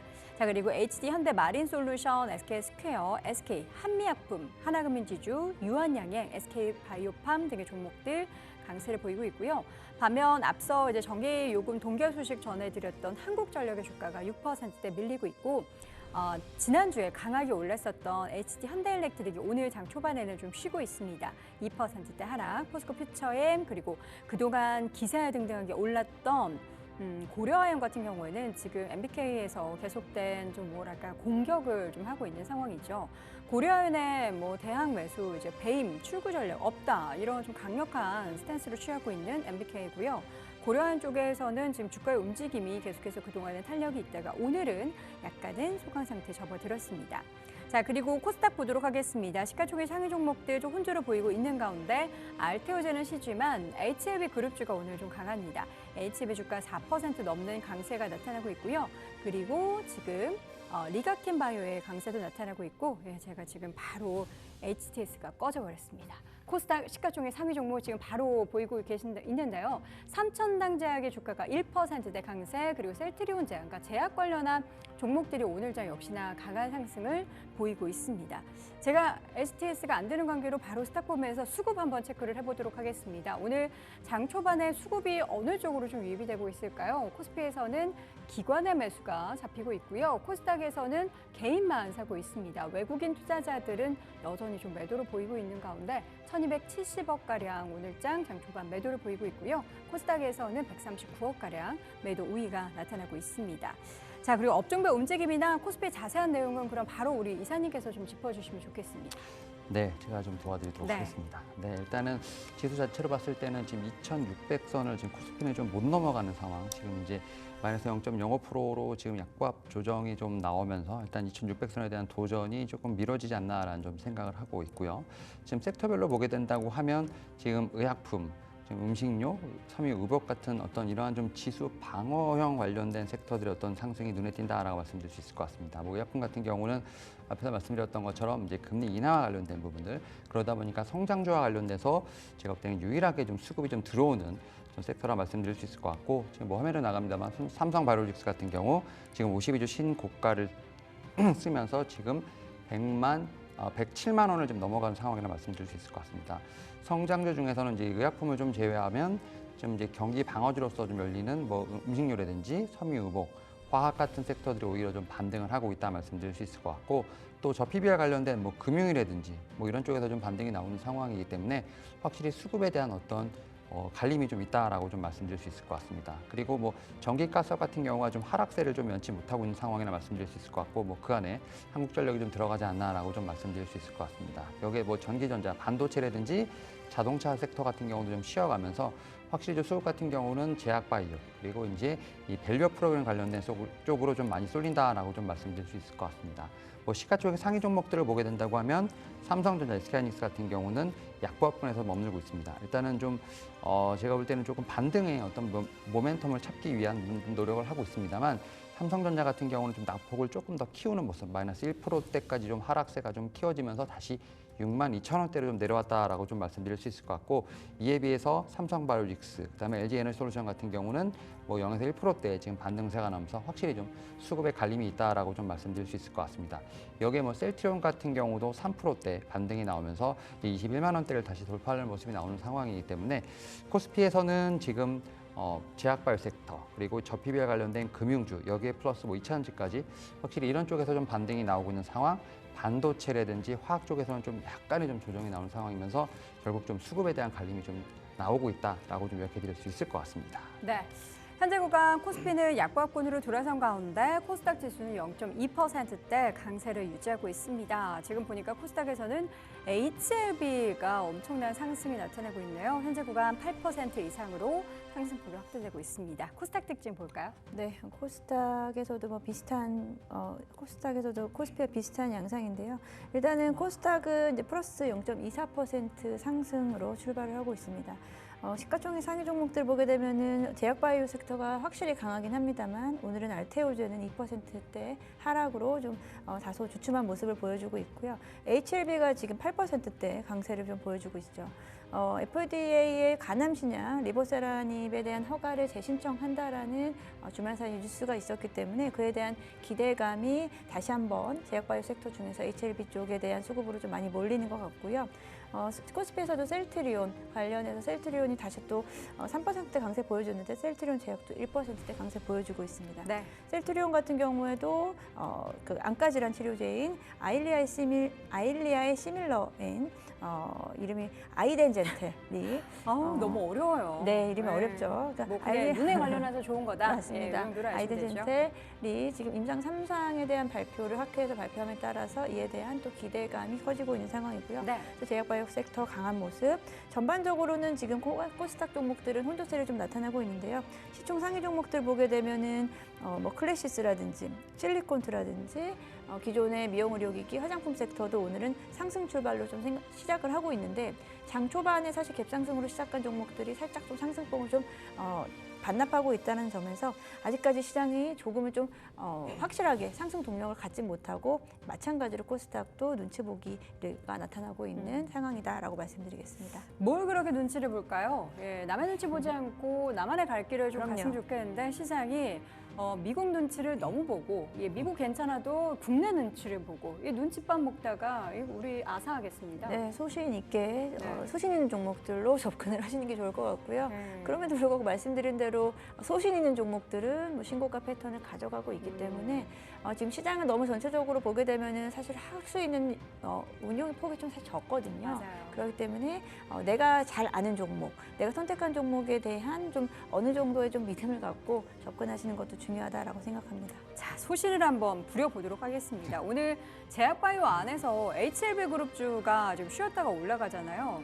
이 HLB그룹주는 그동안 다른 제약바이오주 올랐을 때 좀 상대적으로 좀 덜 올랐다라는 관점에서 지금 모르는 걸까요? 지금 앞서 말씀드린 대로 이제 제약바이오 섹터가 지금 시장에서 어떻게 보면 주도 섹터가 되고 있는데요. 그렇죠. 그간에는 뭐 알테오젠이라든지 유한양인 같은 이제 대형 주단에서 움직임이 나타났음에도 불구하고 HLB는 그에 대한 좀 편승 효과가 좀 적었습니다. 앞서 말씀드린 대로 지금 기존에 사실은 급락했었던 부분이 FDA에서 승인이 이루어지지 않았다라는 부분인데 다시 한번 재신청을 한다, 재도전을 한다라는 것만으로도 단기적으로는 기술적 반등을 나타내고 있는 모습을 보여주고 있고요. 지금 시장은 오늘 이제 월요일장이고 이번 한 주는 사실 풀로 있잖아요. 그간은 사실 연휴가 좀 끼어 있고 다소 좀 불안정한 모습이 있었습니다만 이번 한 주는 사실은 어찌 보면은 좀 공략해 볼 수 있는 한 주다라고 좀 생각하고 있거든요. 그래서 지금 제약바이오 섹터도 순환매가 나타나고 제약바이오 섹터 내에서도 순환매가 나타나고 있잖아요. 저는 이번 한 주는 섹터별 순환매, 특히나 대형 주단에서 순환매가 좀 빠르게 나타나지 않을까라고 좀 생각하고 있습니다. 네. 대형주 안에서의 순환매, 과연 어디로 우리가 방향을 잡으면 좋을지 계속 이야기를 나눠보겠고요. 현재 양시장은 다시 한번 좀 강보합권으로 올라오나 싶더니 코스피가 또 약보합권으로 다시 돌아섰습니다. SK하이닉스는 지금 강보합권으로 올라섰고요. 삼성전자는 지금 양봉 전환하긴 했지만 0.6%대 하락세 보이고 있는 상황입니다. 특징 종목 우리 이사님 뭐 보십니까? 네, 저는 좀 2차전지 섹터를 좀 체크해 볼 필요가 있지 2차전지? 않을까 왜요? 생각을 하면서 오늘 사실 뭐 포스코홀딩스라든지 LG에너지 솔루션 같은 경우는 그래도 시장 대비 좀 강한 모습, 1%대 좀 상승세가 나오고 있다라고 말씀드릴 수 있을 것 같습니다. 네. 특히 이제 포스코홀딩스 같은 경우도 1%대 지금 상승세가 나오면서 40만 원대를 다시 도전하려는 모습이 나온다라고 말씀드릴 수 있을 것 같은데요. 일단 리포트상에서 보게 되면 3분기 뭐 적자 관련된 부분들 지금 계속 나오고 있습니다. 2차전지 같은 경우는 아직까지는 뭐 실적에 대한 반등세를 보기는 조금 쉽지 않은 상황. 그럼에도 불구하고 제가 볼 때는 이러한 모든 부분들이 좀 주가에 많이 반영되지 않았나라는 좀 생각을 하고 있고요. 여기에 더해서 금리 인하의 수혜주로서 뭐 제약바이오 섹터가 분명히 좀 제가 볼 때는 좀 선두로 나서고 있습니다만 제가 볼 때는 뭐 신재생이라든지 2차전지 같은 경우도 조금 더 확장이 된다고 하면 금리 인하 관련된 수혜주로서 볼 수 있지 않을까라는 좀 생각은 하고 있습니다. 네. 여기에 더해서 지금 뭐 미국 대선 어제 지금 사전 투표 좀 시작했습니다만 뭐 아직까지는 뭐 해리스 부통령이 조금 앞서고 있는 상황이기 때문에 이와 관련된 좀 정책적인 수혜도 조금 볼 수 있지 않을까라는 좀 생각을 하면서 일단 좀 3분기가 좀 바닥이 되지 않을까라는 생각을 하면서 포스코홀딩스, 뭐 LG에너지 솔루션 같은 좀 대형주 중심으로 한 좀 반등세 지금 조금씩 나오고 있는 상황이기 때문에 좀 관심주로 체크해볼 필요가 있지 않을까라고 좀 말씀드려볼 수 있을 것 같습니다. 네. 자, 오늘 종목 가운데서 장 초반부터 삼양식품의 주가의 반등이 눈에 띄고 있는데요. 지금 탄력이 굉장히 좋습니다. 4.6%대 강세 보이고 있고 9월 초부터 다시 한번 상승이 좀 시작됐습니다. 삼양식품을 어떻게 봐야 될까요? 네, 일단 삼양식품사 오랫동안 사실 좀 지금 고점에서 사실 보유하고 계신 분들은 사실 오랫동안 좀 불안하셨을 두 달 거예요. 넘게 하셨어요? 네, 시장도 어려웠지만 사실은 이제 신고가를 보였던 모습에서 낙폭이 사실 좀 강하게 나타나고 있는 섹터 중에 네. 하나가 이제 식음료 쪽이다라고 볼 수 있는데요. 네. 지금은 어떤 모멘텀이 강하게 나타난다라기보다 시장에서의 순환매 말씀드린 대로 그리고 낙폭과대에 대한 기술적 반등이 1차적으로 좀 나타났고요. 여기서 지금 시장이 이제 수급이 조금 더 어떤 약간은 테마 성격으로 지금 식음료 쪽에 대한 부분으로 반등이 나타나고 있다라고 좀 생각하고요. 여기서 중요한 부분은 어찌됐든 간에 또 3분기가 또 끝나가잖아요. 네. 그럼 3분기에 대한 실적에 대한 부분도 이제 한 10월부터 이야기가 나올 겁니다. 그러면 식음료 쪽이 여전히 지금 성장률이 이어질 수 있을지에 대한 부분, 뭐 화장품 섹터랑 비슷하겠죠. 2분기에서 3분기로 이어지는 구간에서의 실적에 대한 상향이 어느 정도 나타날 수 있을지에 대한 부분 확인이 돼야 조금 더 고점에 대한 트라이를 할 수 있지 않을까라고 생각하고요. 일단 삼양식품 오늘은 장 초반에 강하게 출발했지만 살짝 좀 변동성을 가져가고 있기 때문에 뭐 너무 지금 오르는 구간에서의 너무 따라가는 전략보다는 저는 좀 지켜보는 구간에서 가져가셨으면 좋겠습니다. 네. 앞서서 우리 이차전지 관련한 종목들 이야기했는데 오늘 보니까 이차전지 전고차 배터리 쪽 종목들이 좀 일제히 함께 올라가는데 이게 삼성전기 쪽 이슈가 영향을 미치고 있는 거겠죠? 네, 아무래도 좀 그러한 부분도 있다라고 네. 좀 말씀드릴 수 있을 것 같고, 그다음에 이제 앞에서 말씀드렸던 것처럼 좀 이제 이 금리 인하 관련된 부분하고 좀 약간 연동이 되지 않을까라는 생각합니다. 여기에 더해서 지금 이제 장 전에 좀 리포트가 좀 나오긴 했습니다만 이차전지 관련돼서는 약간의 좀 바닥에 대한 부분들이 계속 얘기가 나오고 있는 상황이기 때문에 그러한 측면을 봤을 때 저는 조금은 주의 깊게 좀 볼 필요가 있지 않을까라는 좀 생각을 하고 있고요. 네. 특히 이제 이 독일에서 전기차 보조금이 부활할 수도 있다라는 얘기가 좀 나오고 있습니다. 그렇게 된다고 하면 오히려 그 K배터리에 대한 매력도 분명히 올라갈 수 있지 않을까라는 어떤 이러한 좀 리포트가 좀 나오는 상황이기 때문에 그러한 측면에서 오히려 좀 유럽, 특히 독일을 중심으로 한 좀 캐즘에 대한 극복도 제가 볼 때는 한 몫을 할 수 있지 않을까라는 좀 생각을 하고 있는 상황. 그 안에서 그럼 가장 빠르게 제가 볼 때는 실적으로서 좀 두드러질 수 있는 어떤 종목들이 뭐가 있을까라는 측면에서 봤을 때 제가 볼 땐 여러 가지 좀 섹터들이 있겠습니다만 제가 볼 때 뭐 이제 뭐 CNT 도전제뿐만 아니라 또 이제 미래에서 또 갖고 올 수 있는 뭐 이런 정보체까지도 지금 다양한 섹터들에 대한 어떤 관심주가 좀 올라가는 상황이기 때문에 그 가운데서 제가 볼 땐 정보체 관련된 종목들 좀 반등하지 않나라고 좀 생각하고 있습니다. 네. 지수는 계속해서 보합권에서 상승과 하락을 오가고 있습니다. 이 가운데 코스피에서는 의약품 업종의 강세, 음식료, 그리고 섬유유보, 화학 섹터 강세가 두드러지고 있고요. 코스닥 안에서도 역시나 제약, 화학 섹터가 상위 상승률 상위에 올라와 있고 또 유통 섹터 그리고 이 밖에 기계장비나 운송 섹터의 강세가 나타나고 있습니다. 제약바이오의 양시장의 상승세 계속해서 이어지고 있는 가운데 물론 일부 종목은 그동안에 올랐던 탓에 좀 하락 전환한 부분도 있다라는 거 참고해 보셔야겠고요. 특징적인 종목들 계속해서 좀 발굴을 해보도록 하겠습니다. 염정 차장님 뭐 보시나요? 네. 지금 이제 장 초반의 흐름하고는 조금 좀 다르게 가고 있네요. 약간 달라졌어요? 뭐, 뭐가 달라졌습니까? 뭐 이제 아침에 좀 강했었다. 지금도 아침이지만. 예. 12시까지는 아침이죠. 보통 네. 11시 59분. 예. 네. 정오될 때까지는 네. 아침이라고 부르죠. 네. 네. 장 시작과 함께 사실 상승폭을 보여줬던 네. 쪽이 또 화장품 섹터였는데요. 화장품 sek터 중에서 사실 또 이러면 안 되는데 사실 선호하는 종목이 있을 수밖에 없잖아요. 그 우리 개별로. 지난번에도 우리 APR 얘기했었잖아요. 그렇죠. APR 지금 30만 원을 다시 트라이하고 있습니다. 와. 네, 말씀드린 대로 뭐 사실 뭐 실적에 대한 부분도 그렇고요. 앞으로 이제 성장성, 안정적인 성장세를 이어가고 있는 이런 종목들은 사실 우리가 신경 안 쓰는 사이에 계속 오르고 있는 네. 그런 종목이거든요. APR도 이제 2분기 실적에 대한 약간의 좀 실망감이 있었지만 다시 또 3분기에서 4분기, 하반기로 이어질수록 또 화장품 섹터는 실적에 대한 기대감이 생길 수밖에 없고요. 그리고 뭐 연말로 갈수록 그 소비가 촉진되기 때문에 그에 대한 부분에서 화장품 섹터 좀 눌려 있는 종목들 관심을 가져보실 수 있는 전 타이밍이다라고 좀 생각하고요. 네. APR은 뭐 기존에 많이 말씀드렸었고요. 화장품 섹터에서는 보시게 되면 오늘 전반적으로는 다 플러스로 출발하고 있습니다. 뭐 iPFAMILY-SC가 지금 5.9%대 가장 강한 출발을 보여주고 있고요. 그리고 CNC 인터내셔널도 4%대 상승을 하고 있습니다. 저는 이제 최근에 좀 많이 눌려있는 종목이다라고 하면 또 클리오를 보고 있거든요. 클리오. 네, 클리오는 뭐 워낙에 지금 종목들이 가볍게 움직이는 종목들이 많기 때문에 시장에서 살짝 뭐 소외라기보다 관심도가 살짝 떨어지긴 했습니다만 지금 차트 보시면은 지금 눌릴 만큼 많이 눌렸다라고 좀 생각하고 있고요. 3만 원에서 3만 원 1,000원대에서 지금 한 달 넘게 가까이 횡보 구간에 있습니다. 지금 바닥이라기보다 지금 횡보 구간을 잘 다지고 있다라고 좀 생각하고 있고요. 실적에 대한 부분도 이제 3분기에서 4분기 긍정적으로 나오지 않을까라고 예상하는 만큼 눌린 종목 중에서 만약에 관심 가진다라고 뭐 클리오 같은 종목도 괜찮고 지금 화장품 섹터들 뭐 잘 가는 종목 만약에 실리콘트라든지 이런 종목들이 좀 크게 움직여 준다라고 하면은 뒤따라오는 종목들도 관심 가져볼 만하다라고 생각하고 있고 여전히 미용 의료기기도 눌리면 다시 한번 또 관심 갖는 관심을 가지셨으면 좋겠고요. 파마리서치 다시 또 신고가 보여주고 있거든요. 네, 리쥬란. 네, 리쥬란. 네, 관련해서는 지금 낙폭과대 섹터에서의 종목들에 대한 관심도 괜찮다라고 말씀드리겠습니다. 이게 연어에 들어가 있는 성분이라고 하죠. 뭐 그렇다고 하는데 예. 이제 네. 볼륨이 차오른다라고 네. 하는데 파마리서치의 주가는 정말 네. 끝을 모르고 지금 쉬었다 하면 다시 한번 오르고 하는데 저는 화장품주 말씀해 주신 거 종목들 쫙 이렇게 보니까 네. 이제 화장품이라고 또 이제 물론 다른 섹터도 계속 그렇겠지만 다 같이 올라가는 분위기가 아닌 게 맞습니다. 대형주 두 종목 아모레퍼시픽과 LG생활건강을 보면 아모레퍼시픽은 저점 대비해서 좀 올라간다면 LG생활건강은 계속 횡보고요. 그리고 코스맥스나 CNC인터내셔널도 고점 대비 이렇게 밀렸는데 한국콜마는 또 계속 잘 가요.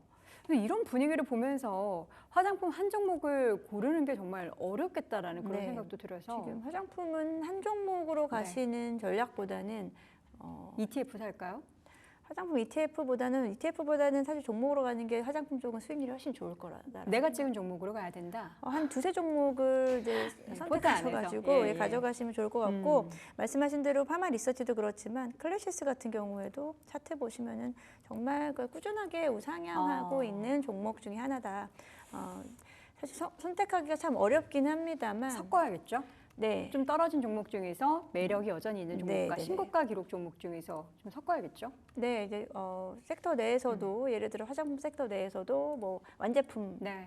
종목 그리고 미용 의료기기 그리고 또 그 ODM 업체들 이런 식으로 조금 섞어서 믹스해서. 가시면은 좋지 않을까 생각합니다. 잘 고르셔야 됩니다. ODM, OEM 관련한 기업 중에서도 완전하게 주가가 엇갈려 있고 또 같은 이제 색조 화장품 쪽에서도 다 좋은 게 아니다라는 거 여러분들 실적 꼭 확인해 보시고 전망 꼭 확인해 보시면서 종목 고르셔야 되는데 우리 윤희사님은 어떻게 좀 화장을 안 하시니까 별로 이렇게 화장품주에 관심이 없으실까요? 화장품주는 지금 윤정차 선생님이 말씀하실 것 네, 같아서 근데 저는 약간 좀 결은 다르지만 오늘 그래도 좀 전고점을 좀 취하고 있는 종목이 하나 있습니다. 뭐죠? TNL이라는 종목이라고 TNL. 이 종목은 제가 예전에 한번 좀 말씀을 공략주로 드렸어요. 말씀하시지 않으셨나요? 네, 말씀드렸는데 약간 좀 화장품주로 보기보다는 뭐 화장품주이긴 합니다만 약간 수빈밴드라고 해서 약간 의료용 소재 쪽에서 1등을 뭐라고요? 좀 무슨 밴드요? 여드름 패치라든지 화장품을 좀 많이 좀 출시하고 있습니다만 네. 원래 스포츠 메디칼 분야에서 좀 약간 두각을 나타낸다라고 말씀드릴 수 있을 것 같고 상처가 날 때 약간 그 세포를 재생시켜서 흉터가 남지 않게끔 하는 그 수분 밴드 쪽에서 제가 수분 밴드. 네, 거기서 지금 아마존에서도 수년째 1위를 하고 있는 회사인데 이거 보니까 미국의 CVS, 울타뷰티, 타겟, 코스트코, 월마트 다 들어가네요. 네, 근데 이 회사가 이제 화장품 쪽에도 출시를 한다고 하니까 약간 좀 어떻게 보면은 스포츠 의학에서 화장품까지 지금 포트폴리오를 확장을 하고 있는 상황. 뭐 그런 측면에서 봤을 때 이제 말씀드렸던 것처럼 아마존 이제 하면 이제 4분기에 이 쇼핑 시즌이 약간 좀 겹쳐지면서 뭐 블랙 프라이데이라든지 뭐 크리스마스 이런 것들이 좀 이제 4분기에 미국의 쇼핑 시즌과 연관이 되면서 네. 같이 움직일 수 있지 않을까라는 생각을 하면서 오늘 좀 7%대 상승이 나오고 있습니다만 다시 한번 8월 21일 날 세웠던 77,000원 전고점을 좀 다시 도전하고 있는 모습 제가 그래서 봤을 때 뭐 이제 화장품주도 좋지만 이 안에서 뭐 이런 종목들도 있다. 그래서 좀 같이 한번 보시면 어떨까라고 좀 말씀드려 볼 수 있을 것 같습니다. 네, 오늘장 급등하고 있는 종목들 중에서 원준이라는 기업 하시려는 이제 원준하면 항상 그 김원준 가수가 생각이 나는데 기업 내용을 보니까 2차 전지 관련한 소재 열처리 장비를 제공하는 사업을 영위하고 있다. 요거 2차 전지 모멘텀이 좀 붙었다고 봐야 되나요? 너무 잘 붙었는데요. 원준 같은 경우에도 맞아요. 2차전지 기업 맞고요. 2차전지 장비 쪽이 네. 맞는데요. 지금 삼성전기와 또 연계가 되어 있네요. 네, 삼성전기의 가 이제 전고체 배터리, 초소형 전고체 배터리를 개발을 했고 시제품을 이제 공급을 했다라는 소식에 원준이 같이 강세를 나타낸다라고 기사가 되어 있는데 원준이 삼성전기의 협력사라고 하고요. 그 MLCC 소성용을 최초로 국산화했다라고 나와 있는데 이번에 이제 삼성전기가 이 초소형 전고체 배터리에 대한 개발에 대한 부분은 MLCC 제조 기술로 활용을 했다라고 합니다. 그래서 관련해서 지금 원준이 좀 부각이 된 상황이고요. 네. 이 초소형 배터리가 물론 우리 2차전 전기차의 배터리와는 완전히 좀 다른 부류기는 합니다. 초소형이니까 지금 얘기 나오는 거 보니까 웨어러블 쪽, 뭐 안경, 그러면은 안경이라든지 뭐죠? 그 웨어러블이 뭐죠? 안경, 반지, 이런 쪽으로 링, 예. 이런 쪽으로 간다고 영어에 하는데 약간 약하시네요. 네. 네, 죄송합니다. 네. 일단은 초소형이기 때문에 이 전고체 배터리의 그 기술이 바로 이제 전기차의 배터리 쪽하고 연계되긴 아직까지는 사실 먼 그림인 것 같습니다만 아직은. 그래도 유의미하다라는 부분에서 네. 뭐 2차 전지 쪽도 오늘 전반적으로 전고체 그러니까 2차 전지 전고체 배터리 쪽도 오늘 전반적으로 다 날아가고 있잖아요. 그러네요. 일단은 기대감은 분명히 좀 실어졌다라고 좀 생각하고 있습니다. 네, 모두 잠든 후에 상승할 거야. 혼자만 지금 급등하고 있어요. 와, 근데 정말 많이 쉬었네요. 원조원이라는 기업이 그렇게 막 부각이 됐었던 기업은 아닌데 많이 어쩌다 보니- 쉬었다라기보다 이제 2차 전지 장비라든지 소재 네. 업체들은 지금 뭐 올해 계속해서 빠졌었기 때문에 사실은 뭐 주가에 참 너무 힘든 구간을 지금 가고 있는데 오늘은 이제 테마 성격으로 오늘 상한가 같다라고 그럼 생각합니다. 테마면 이게 지속성에 대해서는 좀 확신을 할 수는 없는 지속성에 대한 부분은 사실 지금 삼성전기는 오히려 고점 대비해서 조금 네, 밀리지만 고점 대비해서. 3%대 오름세 보이고 사실 있습니다. 삼성전기 주주 입장에서 너무 화가 나시죠. 원전이 이렇게 오르는데 개발은 내가 했는데 다른 애들이 지금 상한가 가니까. 그거 어떻게 해야 돼요? 삼성전기 주주는 삼성전기 버리고 다른 종목으로 갈아타야 돼요? 어려운 질문 또 저한테만 계속 하시는데요. 어떻게 생각하세요, 윤여문 이사님? 갈아타야 됩니까? 그래도 삼성전기를 보유하시면 삼성전기를 계속 가지고 가시는 게 수익률이 이렇게 삼성전기 갖고 계신 분들이 얼마나 답답해하시는 줄 아세요? 얼마나 답답해하십니까? 삼성전기는 항상 그 박스권 내에서 움직이지 못하고 조금 오르려고 하면 다시 빠지고 그러면 박스권 매매 전략 샀다 팔았다 하면 되지 삼성전기 않습니까? 보유하고 계신 주주분들의 특성상 그런 장기 투자하시는 네, 분들이 맞습니다. 많으시니까 네. 그거 어떻게 해요? 그래서 들고 있어요? 그럼 삼성전기? 삼성전기 들고 가셔야죠. 네. 예, 들고 가시고 삼성전기는 지금 오늘 전고체 배터리 관련된 이슈는 일단은 2차 전지 전고체 배터리는 아니라는 점입니다만 네. 전고체 배터리는 최근에 그래도 시장에서의 어떤 이슈가 됐기 때문에 오늘 만약에 상한가 계속 유지한다라고 하면 하루 이틀 정도는 또 테마가 좀 네. 형성되지 않을까라고 생각합니다. 알겠습니다. 자, 삼성전기 주주분들 힘내시고요. 마지막 한 종목만 더 간단하게 보겠습니다. 네, 전 이제 좀 전력기기 쪽에서 전력기기? 네, 오늘 좀 3%대 좀 급등하고 있는 재룡전기 한번 좀 말씀을 좀 드려볼 수 있을 것 좋습니다. 같은데 아무래도 이제 이 3분기 실적 시즌에 대한 관심이 다시 한번 좀 올라가지 않을까라는 생각을 하면서 결국 이제 이 수주와 관련된 부분들, 실적과 관련된 부분들이 좀 어느 정도 다시 한번 좀 시장에서 관심이 좀 올라오는 상황이라 볼 수 있을 것 같은데 아무래도 이 전력 인프라 관련된 부분들 아무래도 미국 대선과도 조금 연관이 있겠습니다만 뭐 AI라든지 데이터 센터의 어떤 미국에서는 좀 리더로서 좀 투자를 많이 하고 있는 상황, 결국 여기에 더해서 인프라의 노후화까지도 진행되는 상황이기 때문에 이러한 교체 수요는 분명히 있지 않을까라는 생각을 하면서 결국 3분기 실적 플러스 결국 이제 투자가 계속 이루어진다는 점에서 봤을 때 지금 어떻게 보면 좀 많이 쉬었던 전력기기 쪽에서 뭐 재룡전기라든지 LS 일렉트릭 같은 경우가 1에서 3%대 지금 반등이 나오면서 결국 그 3분기 실적과 관련된 부분을 다시 한번 움직일 수 있지 않을까라는 생각을 하고 있는 상황이기 때문에 전력 인프라 관련된 종목도 같이 한번 체크해볼 필요가 있지 않을까라고 좀 말씀드려볼 수 있을 것 같습니다. 네, 이번엔 전체 시장 분위기 맵을 통해서 점검해 보도록 하겠습니다.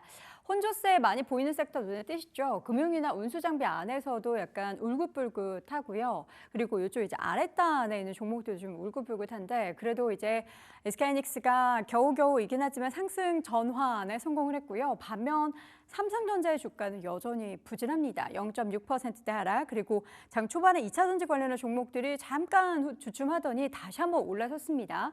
LG에너지 솔루션이 2%대 그리고 전고차 배터리에 대한 기대감, 모멘텀이 실려 있는 삼성전기는 3%대 강세. 그리고 오늘 한번 종목 안에 들어가 볼까요? 지금 HD현대일렉트릭 같은 경우에는 그동안에 워낙에 강세를 보였기 때문에 오늘 전력기기 인프라 관련한 종목 중에서는 조금 쉬어가고 있고요. 들어가 주시죠. 들어가 주세요. 네.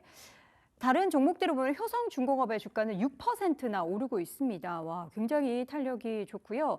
LS일렉트릭의 주가도 1%대, 그동안 이제 올랐던 종목인 HD현대일렉트릭을 쉬지만 다른 종목들에 있어서는 오늘 상승세 보이고 있다는 거 확인이 됩니다. LG전자의 주가도 1%대 강세 보이고 있고요. 삼성 SDI도 0.6%대 강세입니다. 전체 시장 보겠습니다. 장 초반에 금융주 올랐었는데 금융주도 다시 한번 좀 힘을 잃는 그런 모습들이 펼쳐지고 있습니다. 하락 전환한 종목들도 눈에 띄고요. 상승폭이 줄어든 KB금융과 신한지주도 눈에 띄고 있고, 지난주에 좀 주인공 역할을 했었던 운수 장비 쪽에서 자동차주들은 오늘 장 초반에는 좀 쉬고 있습니다. 현대차 0.8%, 기아 0.4% 밀리고요. 조선주 안에서도 좀 혼조를 보이고 있는 가운데 오늘은 삼성중공업의 주가가 2%대로 탄력이 가장 좋습니다.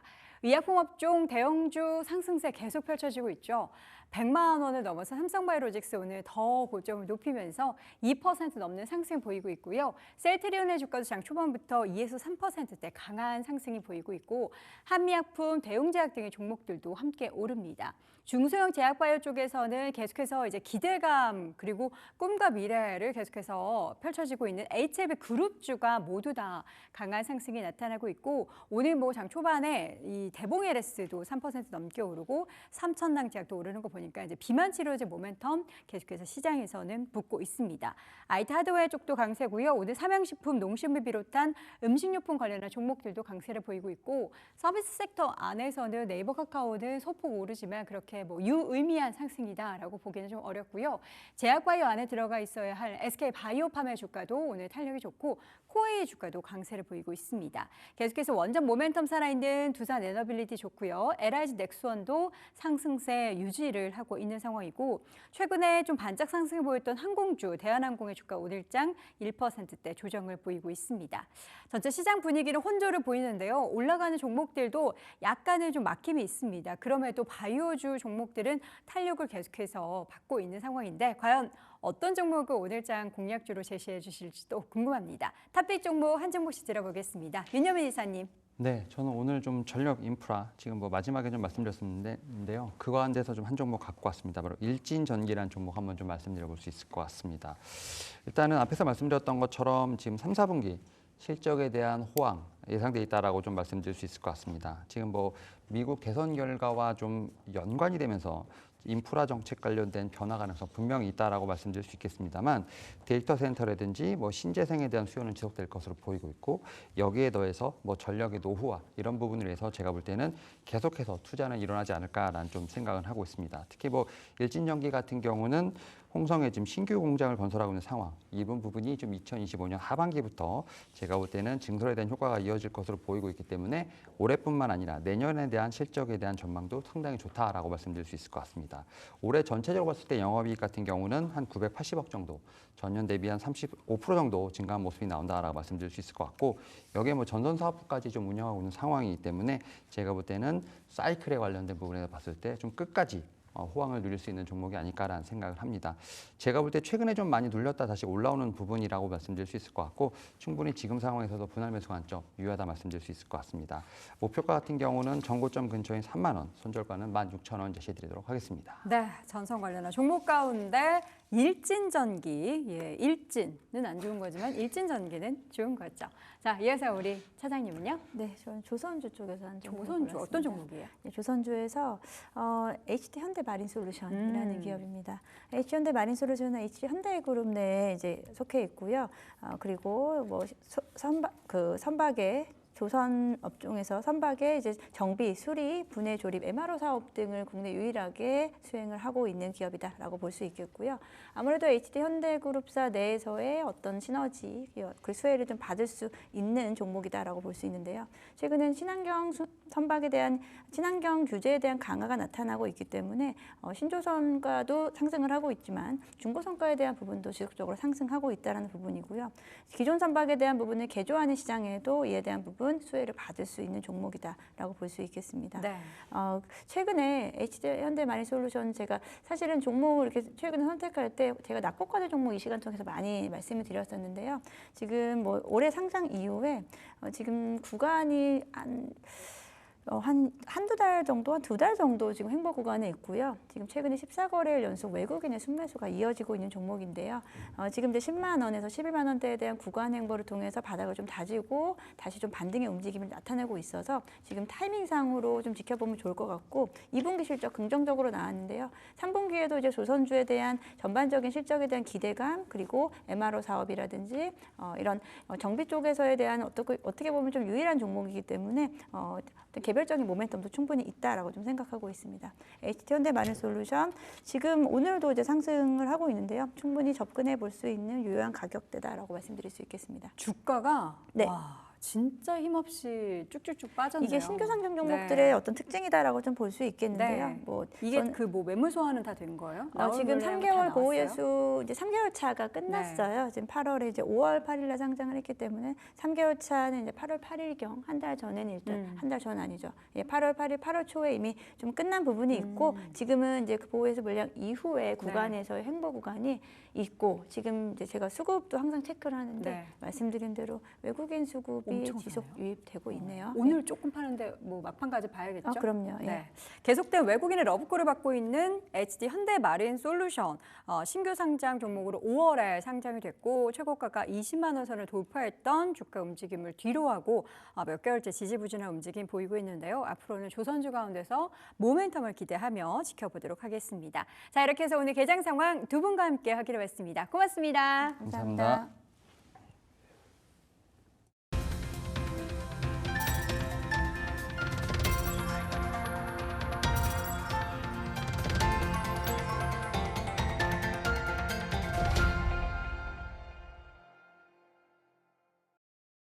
네, 시장의 핵심들 콕콕 집어서 전문가들에게 물어보는 시간 준비했습니다. 오늘부터 함께 하실 텐데요. 질문들. 자, 처음으로는 대신증권 FICC 리서치 이경민 부장 자리에 나오셨습니다. 어서 오세요. 네, 안녕하십니까. 네, 부장님. 반갑습니다. 많은 분들이 부장님 알고 계실 테지만 저요? 오늘 질문들 네. 첫 코너인 만큼 소개 한번 부탁드릴게요.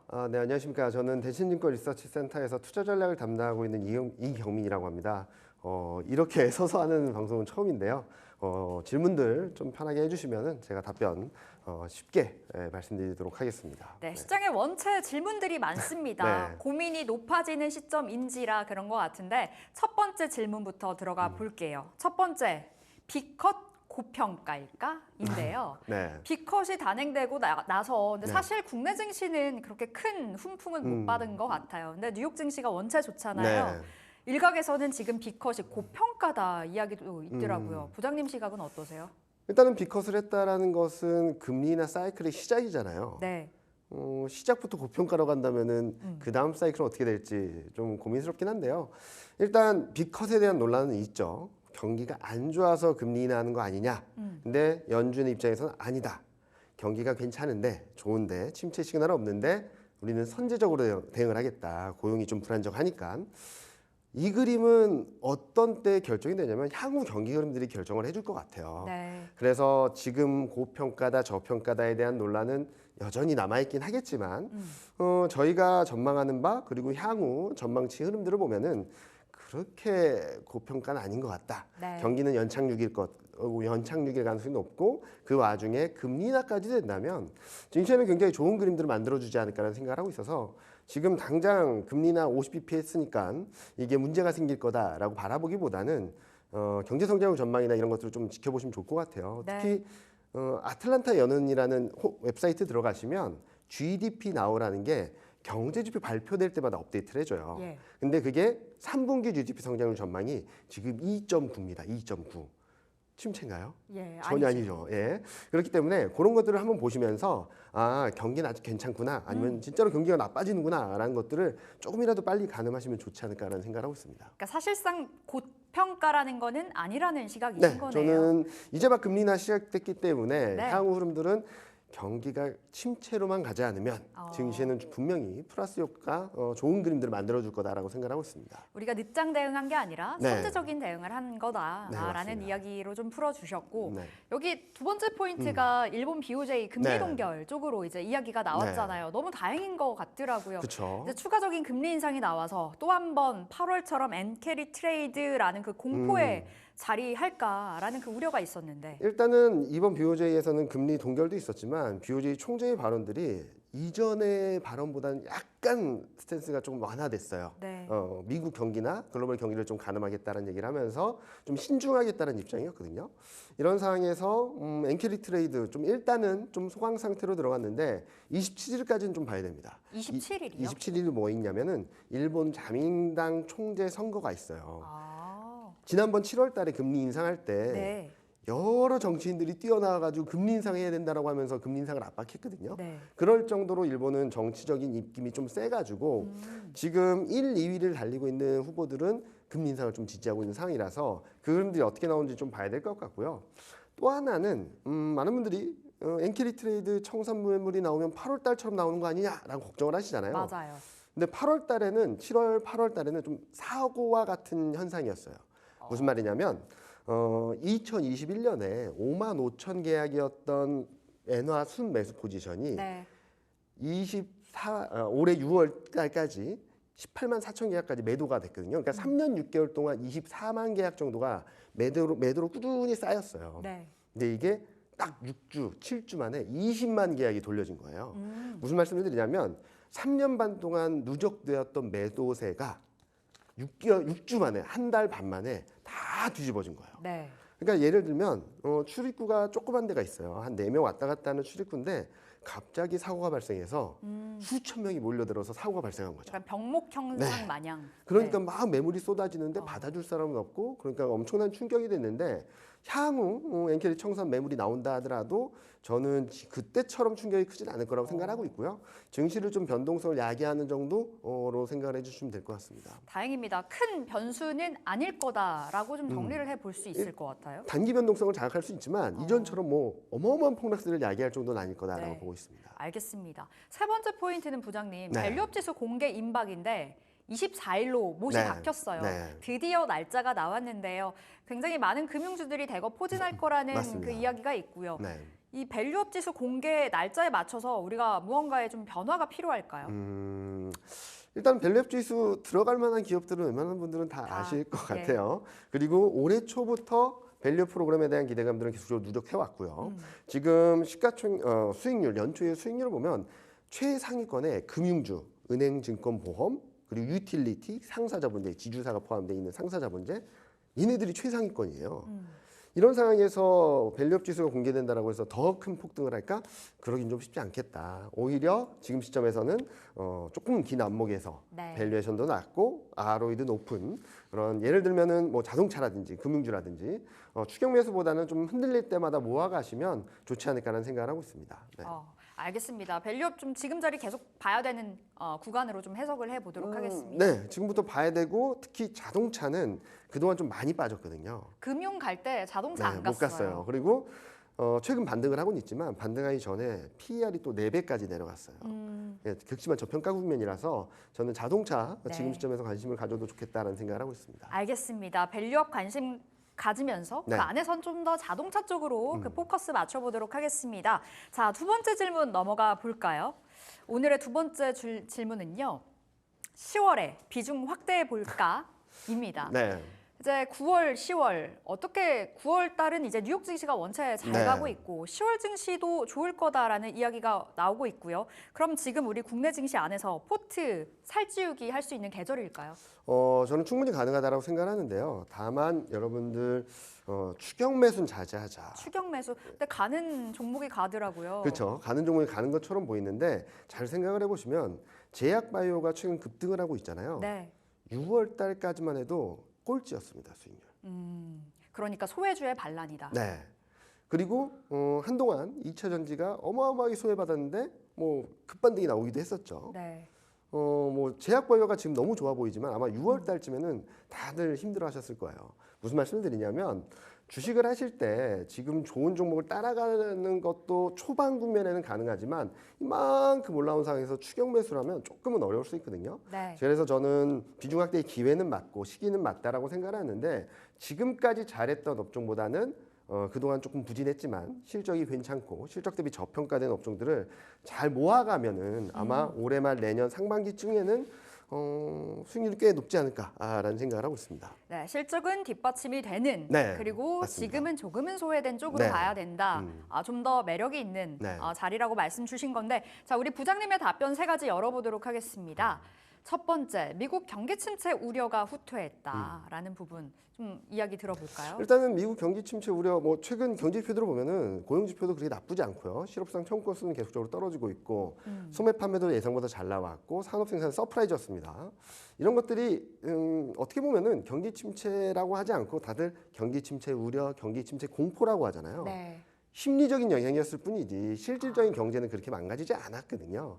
그래서 심리적 영향으로 주가가 많이 빠졌다면 야 침체는 아니야라고 하면은 되돌려지는 힘들이 좀 남아 있겠죠. 그리고 특히 코스피 같은 경우는 반도체 영향이 되게 큽니다. 7월 11일 고점 이후 코스피가 시가총액이 많이 떨어졌잖아요.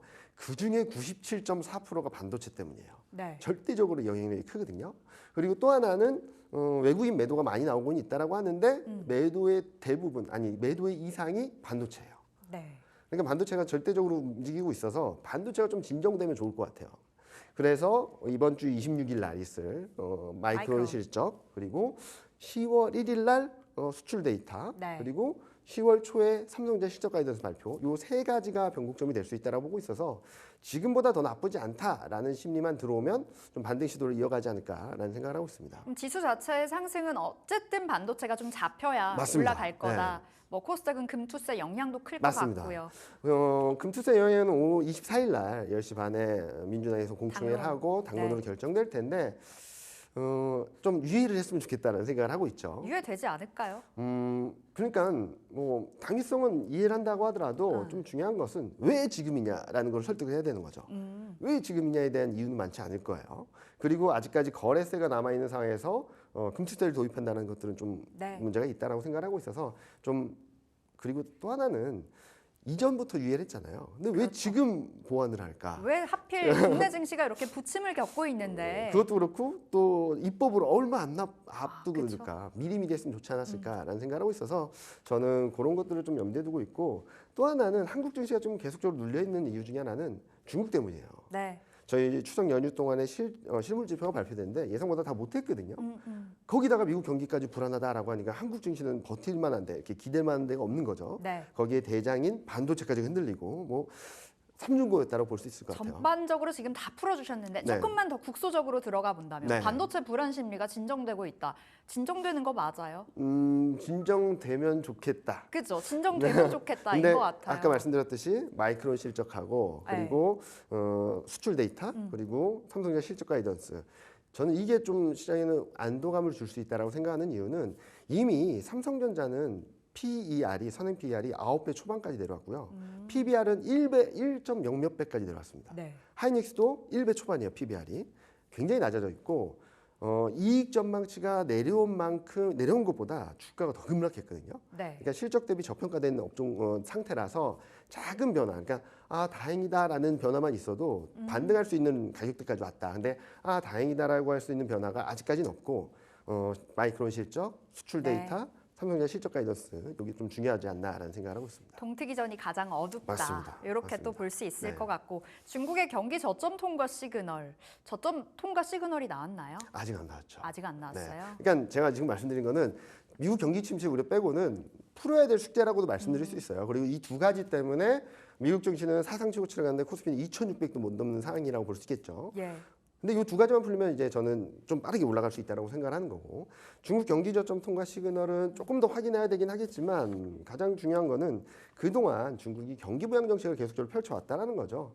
작년 7월 말부터 경기 부양 정책이 있었고 11월에는 재정 드라이브가 있었고 올해 2월에는 지준율이나 3월하고 6월에는 금리 인하 네. 이런 것들이 시차를 두고 반영된다면 늦어도 올해 4분기에는 경기가 더 나빠지는 그림보다는 좀 올라오지 않을까라는 생각을 하고 있습니다. 그래서 지금은 아까 말씀하셨듯이 이 반도체도 중국 경기도 동트기 전에 가장 어둡다라고 생각을 하고 있어서 지금 코스피가 굉장히 눌려 있지만 조금은 좀 긍정적인 그림을 열어놓을 수 있는 변화가 될 거다라고 생각을 하고 있습니다. 알겠습니다. 이렇게 두 번째 질문 풀어봤고요. 세 번째 질문 바로 넘어가 보겠습니다. 세 번째는요.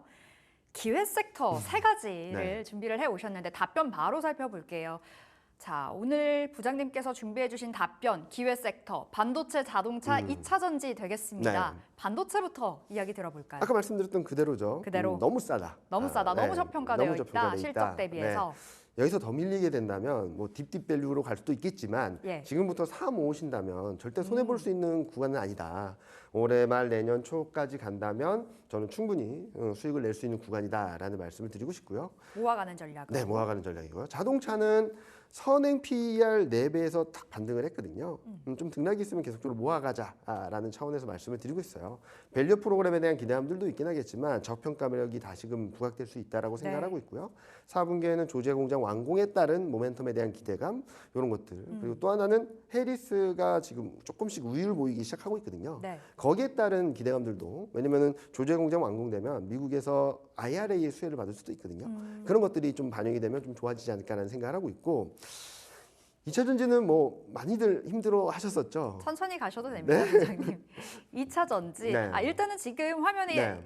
자동차도 나가고 있고 2차 네. 전지도 나가고 있는데 같은 그림으로 좀 봐야 될까요?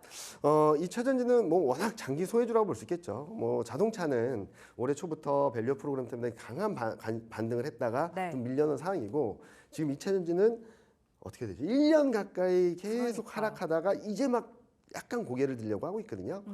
좀 변화가 있을 거다라고 생각을 하고 있습니다. 지금 올해 하반기 실적에 대한 좀 올라오는 그림들도 좀 전망이 되고 있는 상황이고 또 하나는 향후 금리 인하가 되고 그리고 또 하나는 달러가 좀 안정되고 네. 중국 경기가 살아나고 이러면은 원자재 가격들이 움직일 거고 중국과 유럽 수요들이 조금 올라오게 되면 이 전기차, 2차 전지에 대한 수요가 조금씩 살아날 수 있다는 기대를 가질 수 있거든요.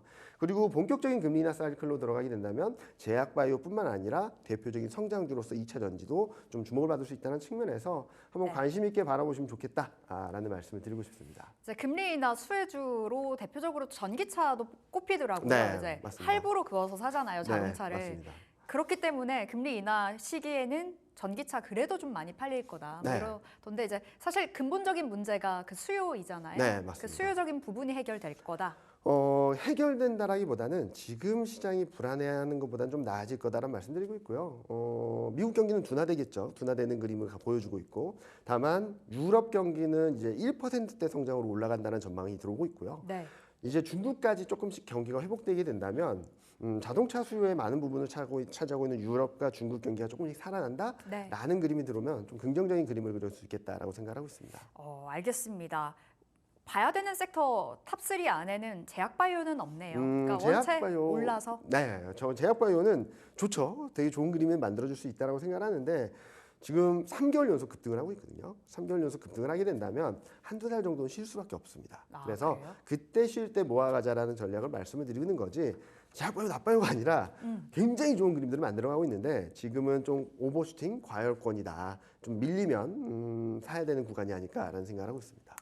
그러니까 조정 시에는 매수 네. 관점으로 유효하나 네. 원체 지금 많이 올라갔다 보니 맞습니다. 기대 수익률 자체는 그렇게 높지는 못한 쪽이다라고 맞습니다. 풀어주신 거고 시간 한 30초 정도 있을 것 네. 같은데 부장님 그럼 섹터 탑3 안에서 가장 좋게 보시는 쪽은 어디예요? 단기적으로 반도체입니다. 단기적으로는 반도체, 네. 중장기로는 2차 전지. 네. 그럼 완성차는 계속 가져가는 부분? 저희는 꾸준히 가져가자라는 말씀드리고 있고요. 그러니까 자동차도 많이 오르면 밀리고 네. 밀리면 올라가고 하잖아요. 그리고 또 조선 기계를 보신다 하더라도 많이 올랐다가 또 밀렸다가 다시 올라가잖아요.